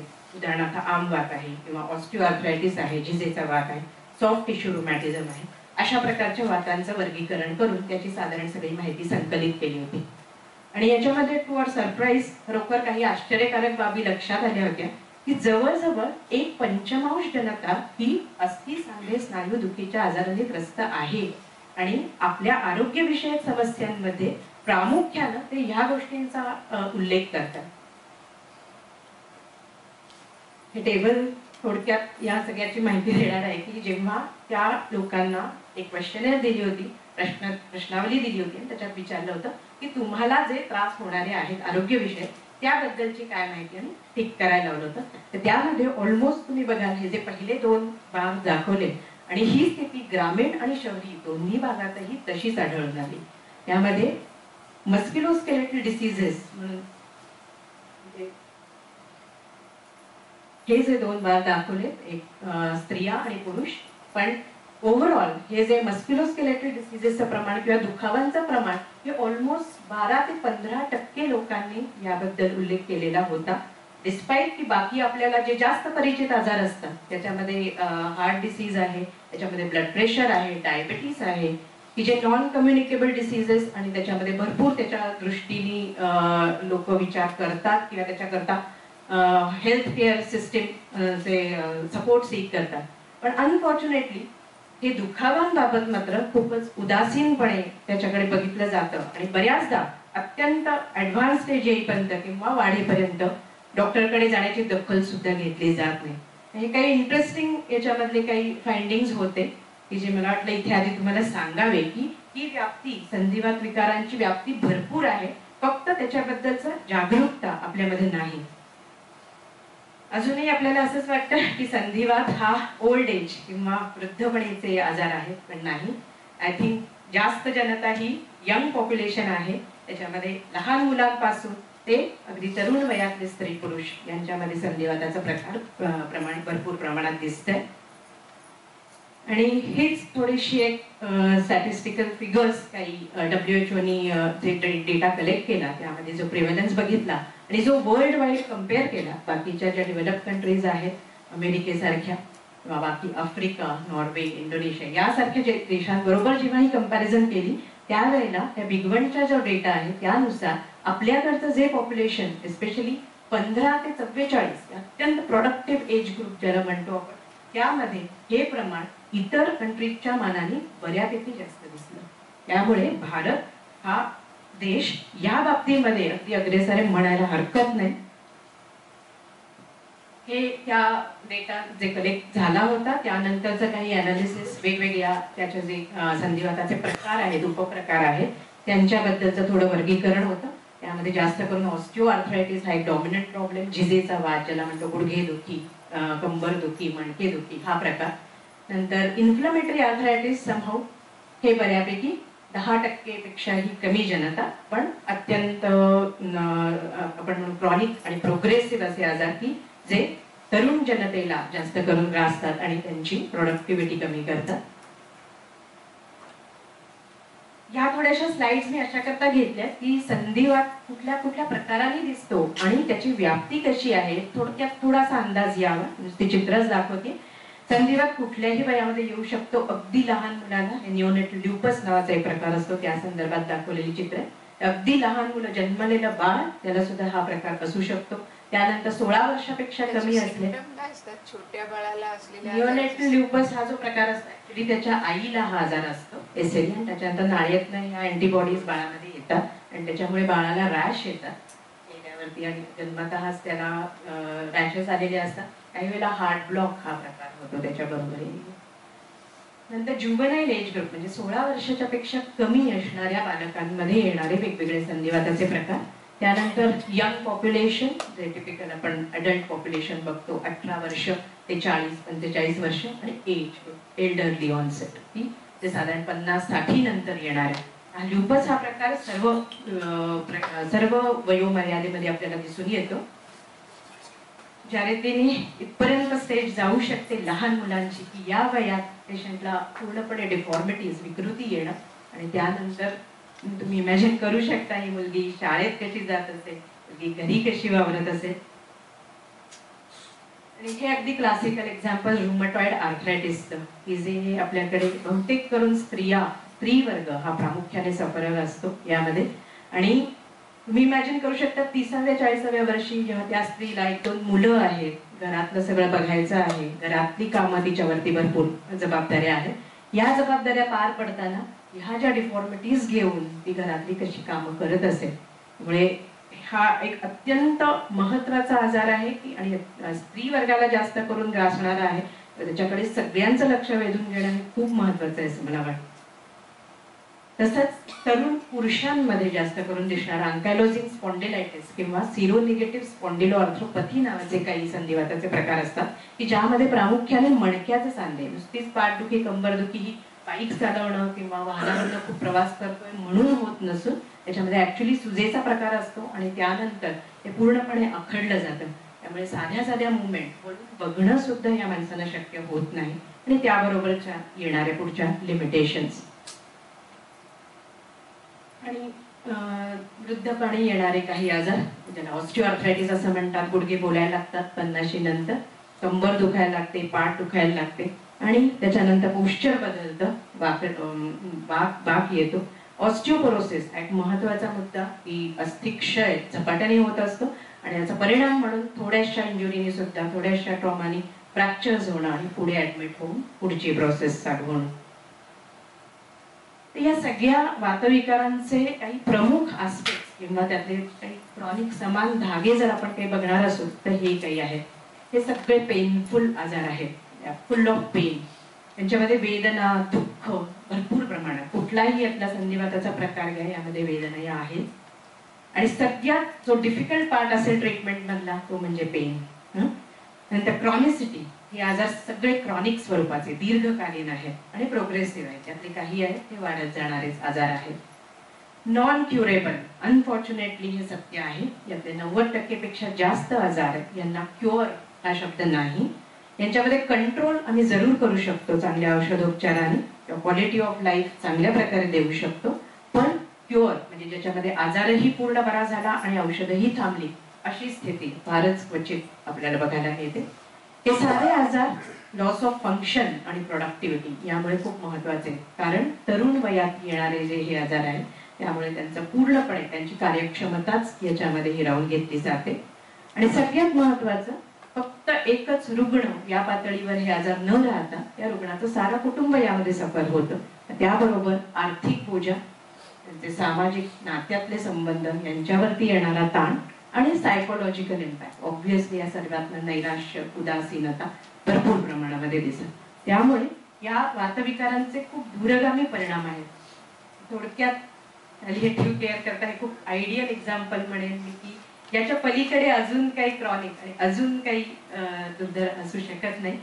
त्याच्यामध्ये 5D आपण बघतो. डिस्कम्फर्ट, ऍब्सोल्यूट दुःख, वेदना. डिसॅबिलिटी म्हणजे विकृती येणं, हा जो याचा सगळ्यात भीषण प्रकार असं म्हणेन मी. डॉलर कॉस्ट, ऑब्व्हियसली हे सगळे खर्चिक आजार आहेत. यामध्ये तपासण्या, यामधल्या औषधांच्यावरचा खर्च आणि त्यानंतरचा पॅलिएटिव्ह हा खर्च. डिझास्टर्स, याच्यामधनं येणारे भरपूर सारी गुंतागुंत, कॉम्प्लिकेशन. संधिवात हे फक्त सांध्यांपुरते मर्यादित नसतात, त्याचे बाकी सिस्टीम्सवरती, बाकी संस्थांवरतीही भरपूर प्रमाणामध्ये परिणाम असतात.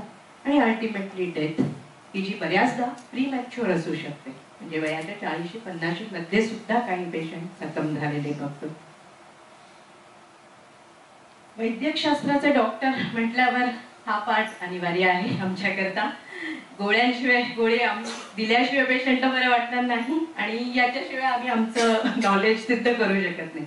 त्यामुळे क्युरेटिव्ह पार्ट हा नेहमी आम्ही जास्त बघितला जातो डॉक्टर म्हणून, किंवा ह्याचा विचार आम्ही जास्त करतो. पण मला वाटतं जेव्हा पॅलिएटिव्ह केअरच्या बाबत चर्चा होते तेव्हा केअर बियॉन्ड क्युअर हा आय थिंक हा मेसेज खूप महत्वाचा आहे. आणि आम्हाला डॉक्टरांना सुद्धा हे लर्निंग आहे की जेव्हा आम्ही ही औषधं एवढी सारी प्रिस्क्राईब करतो त्याबरोबर एक केअरचा भागही आमच्याकडनं दिला गेला पाहिजे. त्यामुळे मॅनेजमेंट जेव्हा या संधिवाताच्या विकारांची आपण करतो त्यावेळेला सगळ्यात महत्वाचं असतं पेशंट इन्फॉर्मेशन आणि एज्युकेशन.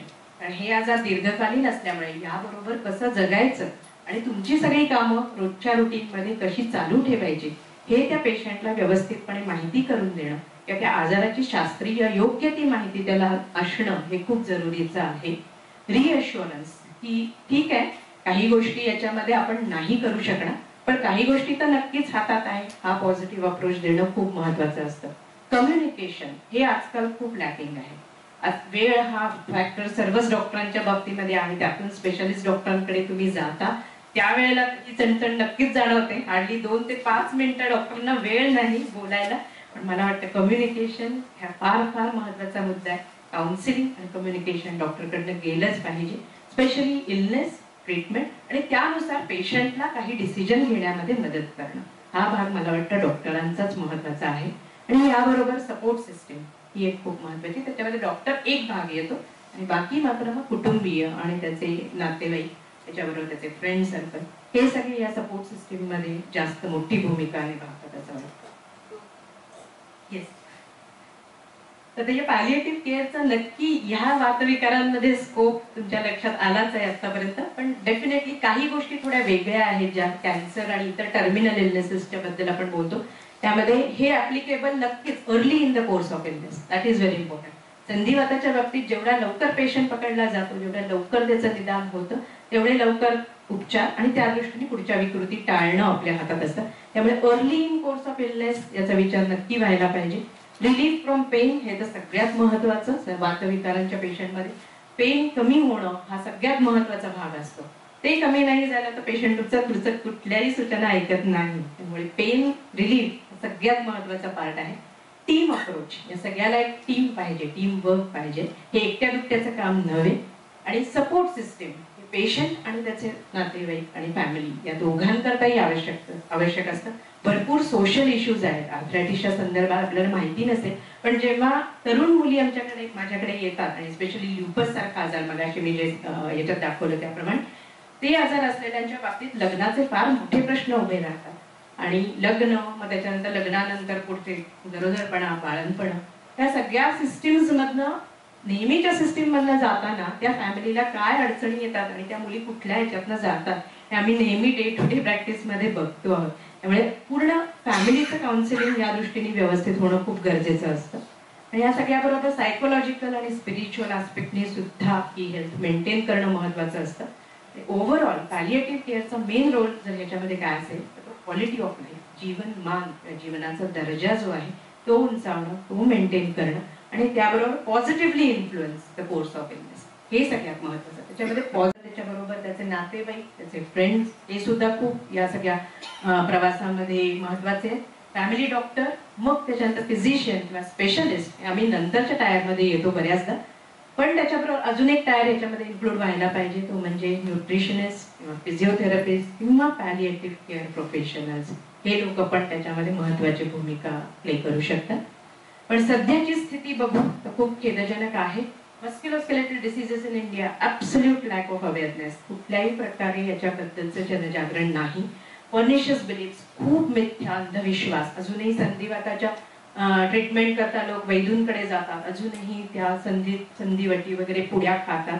अजूनही स्टिरॉइडची ट्रीटमेंट भरपूर प्रमाणात घेऊन खूप साऱ्या डिफॉर्मिटीज आणि कॉम्प्लिकेशन्स घेऊन येतात. त्यामुळे खूप पर्निशियस बिलीफ्स अजूनही संधिवातांच्या बद्दल आहेत. थेरप्युटिक निहिलिझम, ॲब्सोल्यूट उदासीनता, कुठलेही उपचार घेण्याची उदासीनता, रुग्णाची, रुग्णाच्या नातेवाईकांची. त्यामुळे ह्याच्यातनं त्यांना बाहेर काढणं आणि प्रमोट करणं की औषधं घ्यायला पाहिजेत, मेडिकेशननी आपण बरंच काही करू शकतो, हे आधार देणं खूप महत्वाचं असतं. आणि सध्या आपल्या पॉलिसीज, एवढा सगळा डेटा जरी आता आपल्याकडे आहे तरी सुद्धा आपल्या पॉलिसीज अजूनही इन्फेक्शस डिसीज सेंट्रिकच आहेत. अजूनही टीबी, अजूनही, सॉरी टू से दॅट, पण इन्फेक्शस डिसीज हा कॉमन प्रायोरिटी अजूनही राहिलेली आहे. आणि याच्यामध्ये समहाऊ ह्या कुठे ज्या नॉन कम्युनिकेबल डिसीज आहेत, की जे प्रोग्रेसिव्ह डिसीज आहेत आणि जे क्वालिटी ऑफ लाईफ भरपूर प्रमाणात अफेक्ट करतात, त्यांच्या बाबत कुठल्याही प्रकारे दखल घेतलेली दिसत नाही. त्यामुळे आणि हेच बॅरियर्स टू पॅलिएटिव्ह केअर पण आहेत. म्हणजे काही समान धागे याच्यामध्ये आहेत, तर पॅलिएटिव्ह केअरच्या बाबतीतही आपण हीच उदासीनता बघतो किंवा हाच लॅक ऑफ अवेअरनेस याच्यामध्येही आपल्याला दिसतो. आणि भरपूर सारे मिसकन्सेप्शन्स अबाउट पॅलिएटिव्ह केअर, की फक्त पॅलिएटिव्ह केअर ही टर्मिनल पेशंट्स करतात किंवा टर्मिनल केअर म्हणून किंवा कॅन्सर पेशंट करताच आहे. त्यामुळे आय थिंक हे सगळे धागे खूप महत्वाचे आहेत.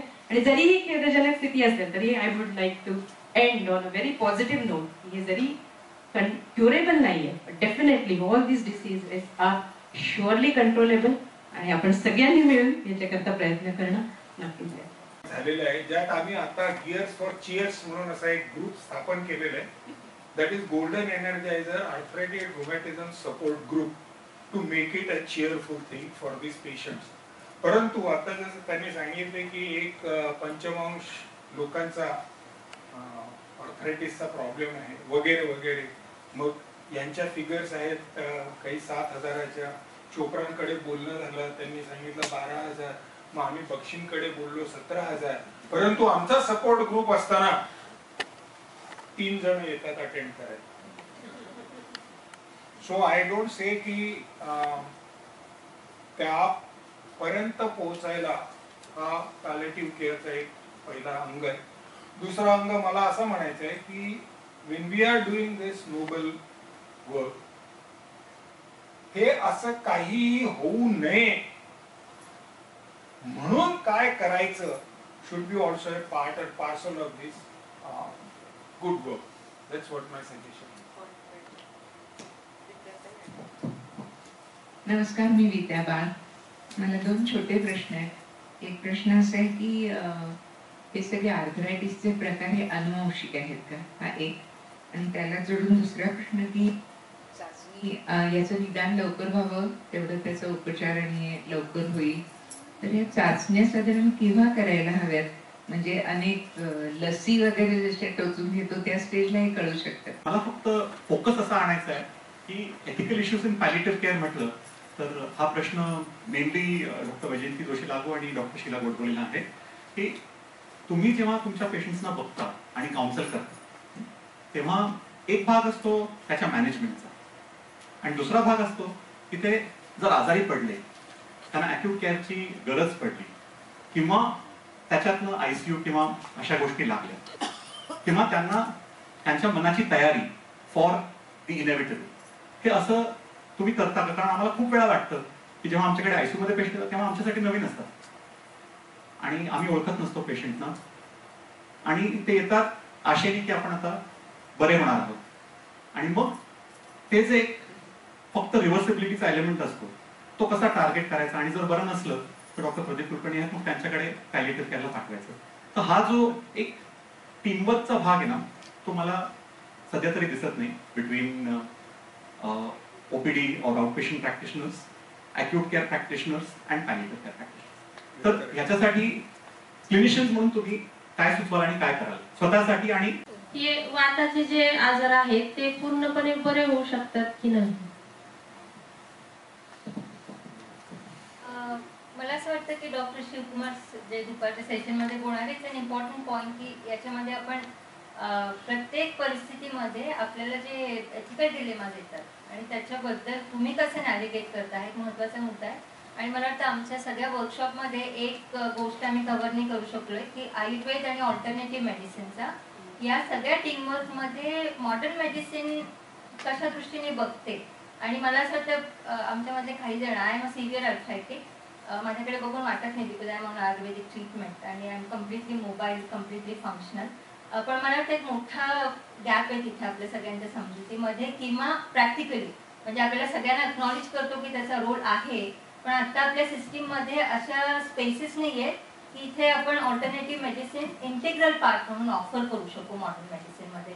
कारण पहिला ओढा असतो जनरली स्पीकिंग, मला वाटतं थोडा तो पण आता तुटायला लागलाय की आपण आमच्यासारखे काही जण आयुर्वेद आणि ऑल्टरनेटिव्ह मेडिसिनकडे जातात पहिल्या प्रथम. पण म्हणजे मी चोप्रांच्याकडे गेलेले आणि मला इतकी भीती वाटली त्यांनी ज्या प्रकारची ट्रीटमेंट मला ऑफर केली आणि मी म्हटलं मला त्यापेक्षा मरणच पत्करले. त्यांनी मला बायोलॉजिक सुचवली होती आणि ज्याची एका डोसची काहीतरी 1.5 लाख वगैरे किंमत, I don't think I can afford it. आणि ते म्हणाले ते पुन्हा घ्यायला लागेल. तर मी म्हटलं मला काही स्कोपच नाही ना, म्हणजे ट्रीटमेंटचा काही स्कोप नाही आता. तर हे खूप भीतीदायक असू शकतं.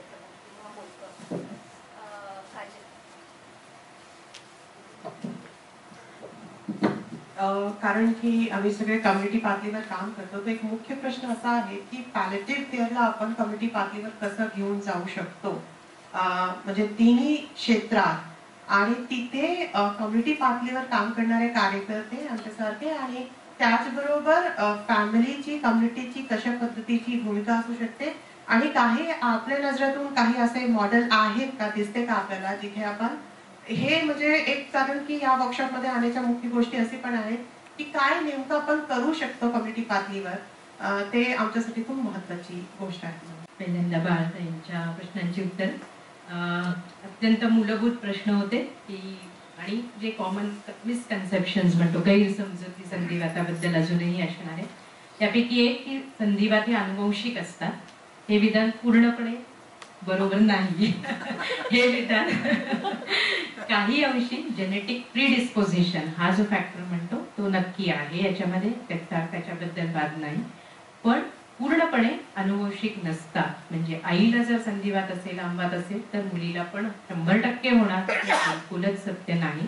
बऱ्याचदा आजकाल हीच फिअर घेऊन मुली आमच्याकडे येतात की माझ्या आईला संधिवात आहे तर माझ्या टेस्ट आज काय करून घेणार. जनरली याची गरज नाही. जसं डायबिटीस मध्ये आहे की मल्टीफॅक्टोरियल आजार आहेत हे. बेसिकली याच्यामध्ये ऑटो इम्युन रिस्पॉन्सेस म्हणजे तुमच्या प्रतिकार शक्तीत काही विकृती तयार होऊन ते ॲबरंट रिस्पॉन्सेस म्हणून हे आजार आपल्याला दिसतात. पण जेनेटिक प्रिडिस्पोजिशन हा वन ऑफ द फॅक्टर असू शकतो. हा पहिल्या प्रश्नाचं उत्तर. त्यामुळे कसं घाबरायचं कारण नाही. फक्त एवढंच आहे, ज्यांच्या घरामध्ये फर्स्ट डिग्री रिलेटिव्स म्हणजे आई वडील किंवा अगदी क्लोज रिलेटिव्ह आपण मावशी, मामा, आत्या, काका यांच्यापैकी कुणाला संधिवाताचे काही इश्यूज असतील किंवा काही आमवात, सिरोनिगेटिव्ह स्पॉन्डिलोआर्थ्रोपॅथी, सोरायसिस अशा प्रकारचे काही आजार असतील तर ते जरूर त्यांनी आपल्याला तशी काही लक्षणं दिसायला लागली तर लक्ष घातलं गेलं पाहिजे. दुसरा मुद्दा होता की चाचण्या याच्यामध्ये करायला पाहिजेत का, तर नाही. इनफॅक्ट बरेचशी संधिवाताची डायग्नोसिस किंवा निदान हे क्लिनिकल पातळीवरच होतं. 90% केसेसमध्ये क्लिनिकल डायग्नोसिसच असतं. पण आपण सपोर्ट लॅब सिस्टीमचा एवढ्याकरताच घेतो की जे आपण निदान केलं आहे त्याची योग्यता बरोबर आहे की नाही आणि त्याची तीव्रता कमी जास्त कशी होतीये हे असेस करण्याकरता म्हणून लॅब डायग्नोसिस वापरलं जातं. पण तरी पण मी म्हटलं जसं की या अँटीबॉडीज बरेच वर्ष आधी ऍक्च्युली आजाराची लक्षणे यायच्या आधी रुमॅटॉइड फॅक्टर म्हणा किंवा अँटी CCP नावाच्या काही अँटीबॉडीज आहेत किंवा अँटी न्यूक्लिअर अँटीबॉडीज नावाच्या काही आहेत की ज्या वर्षानुवर्ष रक्तामध्ये पॉझिटिव्ह असू शकतात आणि काही वर्षानंतर ऍक्च्युअली त्याची लक्षणं येऊ शकतात. पण ह्या प्रकारांमध्ये तसं प्रिव्हेंटिव्ह मेजर्स नसल्यामुळे नुसते अँटीबॉडीज पॉझिटिव्ह असतील तर आपण कुठलीही ट्रीटमेंट सजेस्ट करत नाही. But we should keep a good follow, good watch, clinical evaluation हे त्याच्यामध्ये महत्वाचं राहतं. आणि ज्या वेळेला काही संधिवाताच्या रिलेटेड काही स्पेसिफिक लक्षणांची काही आपल्याकडे लिस्ट आहे त्यानुसार जर काही तक्रारी यायला लागल्या तर मात्र जरूर हे रुग्णांना ट्रीटमेंट ऑफर केली जाते. त्यामुळे आधीच जाऊन की मला हे होऊ नये म्हणून आजकाल स्क्रीनिंग करणं आणि एक हेल्थ पॅकेज हा एक प्रकार भरपूर मोठ्या प्रमाणावर दिसतो. त्याच्यावरती लॅब चालू आहे. 40शीला जाऊन सगळं हे स्क्रीन करण्याची गरज नाही अनलेस की तुमच्याकडे काही फॅमिली हिस्ट्री आहे स्ट्रॉंग, अनलेस तुम्हाला काही तशा संधिवाताच्या स्वरूपाची लक्षणं त्याच्यामध्ये वेदना, सूज, दुखाव, आखडलेपणा अशा प्रकारच्या काही तक्रारी असतील तर जरूर या बाबतीतलं पुढचं नियोजन करा. नंतर प्रिव्हेन्शन विषयी वृंदाताईंनी विचारलं होतं की या आजारांचं डाएट हा एक मोठा इश्यू आहे. याच्यामध्ये पुन्हा पॅथीनुसार खूप खूप बदल आहेत. आयुर्वेदिक त्यांची प्रिन्सिपल्स वेगळी, होमिओपॅथिक वाल्यांची वेगळी, ॲलोपॅथिक. पण आमच्या दृष्टीने मॉडर्न मेडिसिन काही विशिष्ट प्रकार सोडले संधिवाताचे, उदाहरणार्थ गाऊट सारखा प्रकार की ज्यामध्ये डाएटचं भरपूर महत्व आणि रिस्ट्रिक्शन्स राहतात. पण otherwise rheumatoid arthritis, inflammatory arthritis, osteo arthritis याच्यामध्ये स्पेसिफिक डाएटचं कुठलं काही पथ्य किंवा पाणी सांगितलं जात नाही अनलेस वजन जास्त आहे. मग त्या दृष्टीने काही जणांना डाएटचा सल्ला दिला जातो. आणि प्रिव्हेन्शन विषयी मी मगाशी थोडंसं याच्यामध्ये सांगितलं की हे आजार प्रिव्हेंटेबल नाहीत. अनफॉर्च्युनेटली हीच त्याच्यातली मेन गोम आहे की हे आजार आपण जरी काही जणांना माहिती आहे की आपल्या फॅमिलीमध्ये आहे किंवा आपल्या रक्तामध्ये काही वेळेला दोष आहे पण प्रिव्हेंट करण्याकरता काही औषध आहे का, तर नाही. हे प्रिव्हेंट आपण करू शकत नाही. फक्त लाईफस्टाईल काही काळजी घेणं एवढं हातात असू शकतं. वजन कंट्रोलमध्ये ठेवणं, खाण्यापिण्याच्या सवयी रेग्युलर नियमित ठेवणं, स्ट्रेस फॅक्टर कंट्रोल करणं हा एक खूप महत्वाचा भाग आहे. स्पेशली स्त्रियांमध्ये हे प्रमाण जास्त दिसतं कारण one of the factors precipitating the illnesses is always stress. Stress factor आणि आजकालच्या युगात हा धकाधकीच्या याच्यात स्ट्रेस फॅक्टर भरपूर वाढतोय. आपण सगळीकडेच बघतो. इनफॅक्ट एक कॅटेगरी आमच्याकडे अशी आहे सॉफ्ट टिश्यू रुमॅटिझम की ज्यांना खरोखर म्हणजे त्यांना तक्रारी तर भरपूर एन नंबर ऑफ कंप्लेंट्स असतात. त्याच्यामध्ये फार डोकं दुखी, कंबर दुखी, बाकी सांधे दुखी इथपासून ते पोट बिघडणं, मायग्रेन हे सगळे प्रकार याच्यामध्ये भरपूर प्रमाणात तक्रारी. पण ऍक्च्युली पेशंट बघायला गेलं क्लिनिकल एक्झामिनेशन तर कुठल्याही प्रकारच्या साईन्स नसतात. त्यांच्या तपासण्या करायला गेलं तर त्या तपासण्यांमध्येही काही अबनॉर्मल मिळत नाही आणि मग पेशंट विचारतात मग का मला हे होतंय. या प्रश्नाचं उत्तर सांगणं खरंच त्यावेळेला अवघड होतं. पण हा जो प्रकार आहे सॉफ्ट टिश्यू रुमॅटिझम किंवा फायब्रोमायल्जिया सारखे प्रकार की जे बहुतेकदा सायकोसोमॅटिक या प्रकारात येतात आणि बऱ्याचदा सायकोलॉजिकल स्ट्रेस हे प्रेसिपिटेट करतात. पूर्णपणे कॉज करतात असं नाही म्हणणार, पण प्रेसिपिटेटिंग फॅक्टर म्हणून हा एक धरला जातो. तर त्यामुळे प्रिव्हेन्शन बद्दल सध्या तरी खूप काही पॉझिटिव्ह गोष्टी नाहीत आपल्याकडे. नंतर त्यांनी विचारलं होतं वातविकार पूर्णपणे बरे होतात का? तर मी मगाशी स्लाइड्स मध्ये दाखवलं त्याप्रमाणे संधिवाताचा प्रकार कुठला आहे यावरती तो बरा होणार की नाही हे अवलंबून असतं. म्हणजे यातले आता व्हायरल आर्थरायटिस सध्या आपण सगळे बघतोय, व्हायरल इन्फेक्शन भरपूर चालले, चिकनगुनिया हे नाव सगळ्यांना माहिती झालेलं आहे. नंतर डेंग्यू किंवा अशा पद्धतीचे जे व्हायरल इन्फेक्शन्स मध्ये सांधेदुखी अंगदुखी घेऊन पेशंट ऍडमिट होत आहे. मग त्याच्यानंतर थोडी ट्रीटमेंट झाली, सपोर्टिव्ह ट्रीटमेंट, की त्याच्यानंतर बरेही होत आहे. जे व्हायरल प्रकारचे जे संधिवाताचे प्रकार काही येतात किंवा व्हायरल इन्फेक्शन रिलेटेड किंवा टीबी सारखे प्रकार, काही वेळेला टीबी हा सांध्यांचा टीबी असतो की जो 100% क्युरेबल आहे, म्हणजे जर व्यवस्थित औषधं दिली त्याला तर पूर्णपणे बरा होणार आहे. पण 90% जास्त जे इन्फ्लमेटरी आर्थरायटिस म्हणतो, ज्यामध्ये आमवात आहे, ज्यामध्ये सिरोनिगेटिव्ह स्पॉन्डिलोआर्थोपॅथीज आहे, ज्यामध्ये कोलॅजन डिसऑर्डर किंवा वॅस्क्युलायटिसचे काही प्रकार, हे मात्र पूर्णपणे बरे होत नाहीत. त्याच्याकरता त्यांची लक्षणं चांगल्या रीतीने कंट्रोल केली जातात, ती नियंत्रित केली जातात, पण पूर्णपणे आजार गेला अशी स्थिती फार कमी वेळा होते. रेमिशन म्हणजे ज्याचा अर्थ हे आजार पूर्णपणे कमीत कमी पातळीला आणून ठेवता येतो औषधाने, पण पूर्ण गेला असं क्युअर असं लेबल त्याला आपण देता येईल. 90% पेक्षा जास्त संधिवात मी म्हणेन त्याच कॅटेगरीमध्ये येतात. 8 ते 10% असे आहेत की ज्यांच्यामध्ये आपण पूर्ण बरा झाला आणि आता काही त्रास नाही असं म्हणता येऊ शकतं. नंतर काउन्सिलिंग ऑफ पेशंट सरांचा प्रश्न होता, मला वाटतं सरांचा, की तुम्ही पेशंटचं काउन्सिलिंग याबाबत करता का, की when they are going to land up for intensive care किंवा ज्या वेळेला आयसीयूच्या सेटिंगमध्ये. तर एक मुद्दा मला वाटतं सर आपल्याला सगळ्यांनाच मान्य करायला लागेल की बिंग इन स्पेशालिटी प्रॅक्टिस तर बऱ्याचदा टाइम कन्स्ट्रेंट हा खूप असतो, पण तरी पण काही सिलेक्टेड पेशंट्स की ज्यांच्यामध्ये आपण कॅटेगरायझेशन करतो की हे माइल्ड, मॉडरेट, सिव्हिअर कुठल्या कॅटेगरीत आहे आणि त्यांच्यामध्ये बाकी मल्टी सिस्टीम काही इन्व्हॉल्वमेंट आहे का, तर त्यांच्याकरता हे काउन्सिलिंगचा वेळ म्हणजे मी माझ्या लेवलला तर नक्की सांगू शकेन की हा वेळ मी दिलेला असतो की या आजारामध्ये काय काय होऊ शकतं किंवा काही कॉम्प्लिकेशन्स झाली तर काय करायला लागू शकतं याची थोडी आयडिया काही पेशंटना नक्की दिलेली असते. पण फक्त हे सरसकट सगळ्यांना ही इन्फॉर्मेशन दिली जात नाही. ज्या वेळेला तशी काही लक्षणं आहेत किंवा जर एखादा पेशंट रुमॅटॉइड आर्थरायटिस आणि त्याला इंटरस्टिशियल लंग डिसीज डिटेक्ट झाला किंवा ज्यांच्या बाबतीत नेफ्रोटिक एसएलईचे पेशंट आहे, त्यांना रिनल इन्व्हॉल्वमेंट आलेली आहे, किडनी इन्व्हॉल्वमेंट दाखवते, त्यांच्याबद्दल त्यांच्याबाबत कोर्स ऑफ इलनेस आणि पुढे काही जर लागली अशा प्रकारची आयसीयूची मदत याच्याबद्दलचं थोडं डिस्कशन जरूर करायला मी वेळ ठेवते किंवा याच्याबद्दलचं थोडंसं काही आपण म्हणू लिटरेचर जे काही उपलब्ध असतं. आणि आजकाल बऱ्याचदा असं पण दिसतं की IT वाले तर ऑलमोस्ट सगळं गुगलवरनं डाउनलोड करून आमच्यापर्यंत आलेले असतात. आता एवढं सगळं आणि त्यावेळेला उलटं काउन्सिलिंग करायला लागतं की बाबा रे तुला हे सगळं होणार नाहीये, तू आता ज्या स्थितीत आलेले आहे त्यामध्ये मला हे बाकी काही कॉम्प्लिकेशन्स आणि बाकीचे प्रकार दिसत नाहीये. आजकाल असं उलटं पण IT लोकांना काउन्सिलिंग करायला लागतं की बाबा SLE डायग्नोज झालं म्हणजे लगेच तू जाऊन ICU हे होणार, लँडअप होणार नाही. म्हणजे दोन्ही बाबी आहेत, पण पेशंटनुसार हे थोडंसं त्याच्यामध्ये ठरवलं जातं. थोडंसं मी एक्सपांड करतो माझा प्रश्न की प्रायमरी केअर फिजिशियन, तुम्ही सांधिवाताच्या आजारासाठी प्रायमरी केअर फिजिशियन, बरोबर? तर प्रायमरी केअर फिजिशियनचं रोल इज नॉट, म्हणजे I see it a clash of paradigm, की आपला रोल आपण त्या आजाराची ट्रीटमेंट देणं इथवरच सीमित ठेवतो. समजा आता त्याला फॉर एक्झाम्पल SLE की त्याला किडनीचा आजार झाला तर मग तू त्या स्पेशलिस्टकडे, ICU लागलं त्या स्पेशलिस्टकडे. आणि या स्पेशलायझेशनच्या याच्यामध्ये ना प्रायमरी केअर आणि पेशंटनी काय करायला पाहिजे त्यावेळेला तो मुद्दा राहून जातो. असा हा थोडासा माझा प्रश्न आहे. तो आता अर्थातच जेव्हा आपल्याकडे रेफरल्स येतात तेव्हा आपल्याला फार करता येत नाही, पण जेव्हा प्रायमरी केअर म्हणून आपल्याकडे वर्षानुवर्ष पेशंट्स येतात आणि त्या पेशंट्सना माझं मत असं आहे की आपण बोलत नाही त्यांच्याशी, आपण त्यांना की मृत्यू हे अटळ आहे हे जे एक हे असतं ना, ती चर्चाच उघडत नाही आपण. आणि पेशंट्स नाही नको असतं असं म्हणत नाही की पेशंट्सना बोलायचं असतं, ते आपल्यालाही बोलायचं नसतं आणि मग ते असं मागे राहतं अंडर द कार्पेट.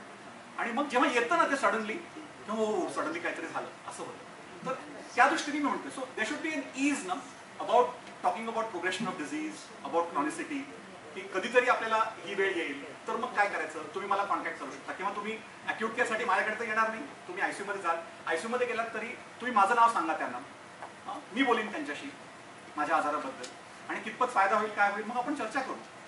अशा प्रकारचा एक प्रायमरी केअर फिजिशियनकडनं, आता I am counting you as a primary care physician for rheumatology and for HIV. So as a primary care physician ना ही आपली रेस्पॉन्सिबिलिटी राहते. आता मी फिजिशियनची प्रॅक्टिस पण करतो, तर तेव्हा फिजिशियनच्या प्रॅक्टिसमध्ये माझ्याकडे ओल्ड पीपल आले तर ही माझी जबाबदारी आहे असं डॉक्टर्सनी मान्य करायला पाहिजे आणि डॉक्टर्सनी ती चर्चा उघडायला पाहिजे आणि त्याच्यात आपण कमी पडतो असं मला वाटतं. त्यांनी विचारलं होतं कम्युनिटी पार्टिसिपेशन बद्दल in palliative care. Priya madam त्याच्यानंतरचं प्रेझेंटेशन त्यांचं 1 तासाचं त्याच विषयावर आहे, पण सर जे म्हणतात की कुटुंबामध्ये आणि कुटुंबाशी जर संवाद झाला तर एक प्रकारे ते कम्युनिटीमध्ये त्याच्याबद्दल चर्चा व्हायला चालू होईल, लोकांच्या त्याबद्दलच्या शंका दूर होतील, ओपनपणे बोलायला लागतील आणि ultimately concern physician also will have to respond. समजा पेशंटनी विचारलं की मला पॅलिएटिव्ह केअर फिजिशियनकडे जायचं आहे, the concern physician will have to set.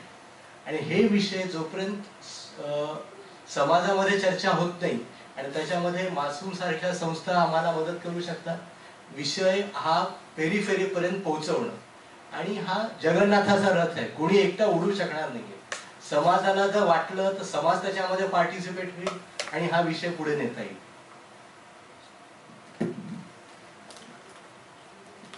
मला वाटतं 2 प्रश्न होते आणि काजल मॅडमच्या प्रश्नाचं उत्तर देते कम्युनिटीच्या संदर्भात. ऑफकोर्स कम्युनिटी पार्टिसिपेशन खूप गरजेचं आहे. HIV हे माझं प्रायमरी कामाचं क्षेत्र असल्यामुळे त्यात तर खूपच गरजेचं आहे. पहिलं म्हणजे स्टिग्मा कमी करणं, आणि आपण खूप स्टिग्मा बद्दल बोलतो, पण actually community participation is much more seen in the lower economic strata, in the rural areas आणि स्लम एरियाजमध्ये. It is in the middle class, upper middle class homes जिथे खरं म्हणजे आपण कम्युनिटी पार्टिसिपेशन बघत नाही, आणि जिथे actually community influences like Kulkarni सरांनी उल्लेख केला की मी यांची काळजी घेतली नाही तर काय होईल, म्हणजे अशा ज्या इन्फ्लुएन्सेस येतात ज्याच्यामुळे काही ॲक्शन घेतले जातात ते मात्र होतात, पण ॲक्च्युअल पार्टिसिपेशन इन केअर हे आपण बघतो, पण ते जास्त सिस्टमॅटाईज किंवा जास्त आपण लेव्हरेज करू शकतो आणि ज्याच्यामुळे त्या फॅमिलीला आणि त्या पेशंटला जास्त केअर मिळावा हे नक्कीच करू शकतो आणि खूप मोठा रोल आहे. पण ह्याच्यात 2 गोष्टी आपल्याला लक्षात घ्यायला पाहिजे, कारण मी 2 इन्फेक्शियस गोष्टींबद्दल बोलते. HIV इतकं नाही, तिथे स्टिग्मा कमी झाला तर सगळेच प्रॉब्लेम सॉल्व्ह होतात. TB मध्ये थोडंसं आपण जास्त ट्रान्समिशन आणि ह्याच्यासाठी थोडा विचार करावा लागतो, पण नक्कीच खूप गरजेचं आहे आणि it should B leverage in palliative care. हा माझा मेसेज आहे.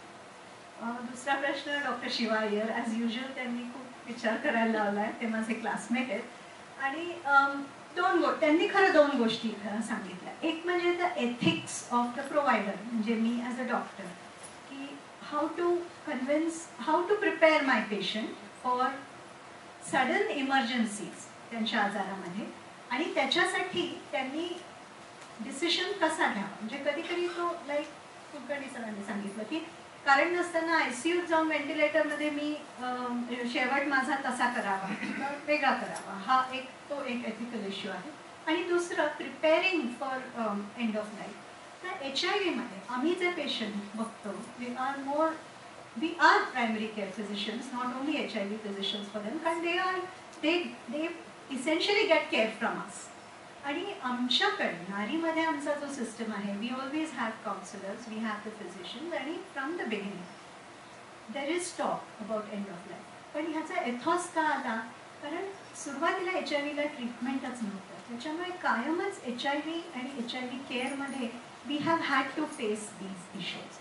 आणि we do it in different ways in the very busy practices. Very busy experts may not have as much time, पण आमच्या ठिकाणी मात्र वी डू गिव्ह टाईम.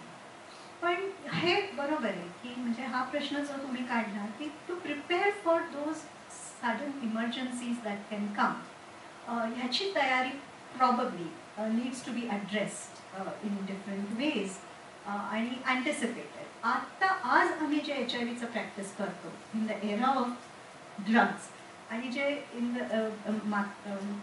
मागच्या सेंचुरीच्या एंडला आम्ही करत होतो यात खूप फरक आहे.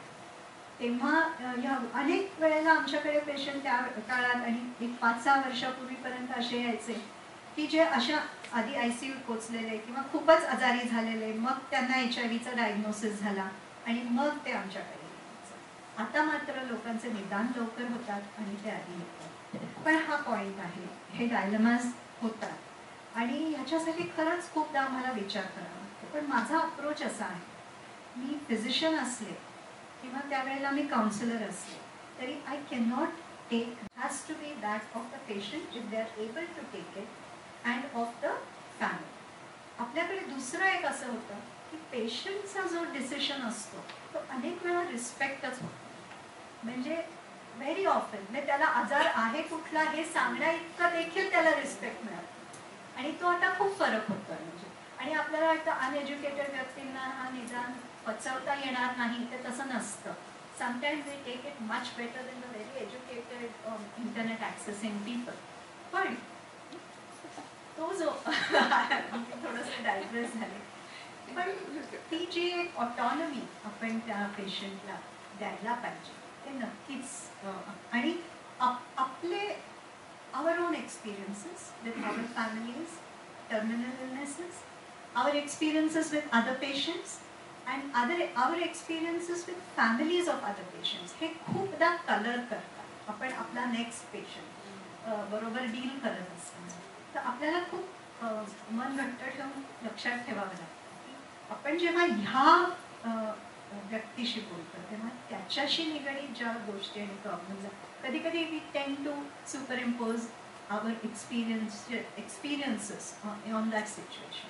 म्हणून ते एक थोडा वेळ स्टेप बॅक करून त्यांनाच त्यांचं डिसिशन, त्यांना सगळं इन्फॉर्मेशन देऊन त्यांना to help them work through the decision, हे महत्त्वाचं असतं. Thank you. Can I take one second here? Can I take one and only? Yeah. Functioning as a psychologist, there was a case which came to me आणि comorbidity खूप असते ज्या वेळेला end stages असतात. तर डॉक्टर अय्यरांचं जे म्हणणं होतं, the explanation which the patient gave me was सरकारी ऑफिसमध्ये गेल्यासारखं वाटतं. हे इंटरडिसिप्लिनरी कोऑर्डिनेशन नसल्यामुळे आणि प्रायमरी फिजिशियनचं रोल हा खूप क्लॅरिफाईड नसल्यामुळे अक्षरशः कधी कधी तो अनुभव घ्यायला लागतो. म्हणून इंटरव्हेन्शनची खूप गरज वाटते. सगळ्यांनी एकत्र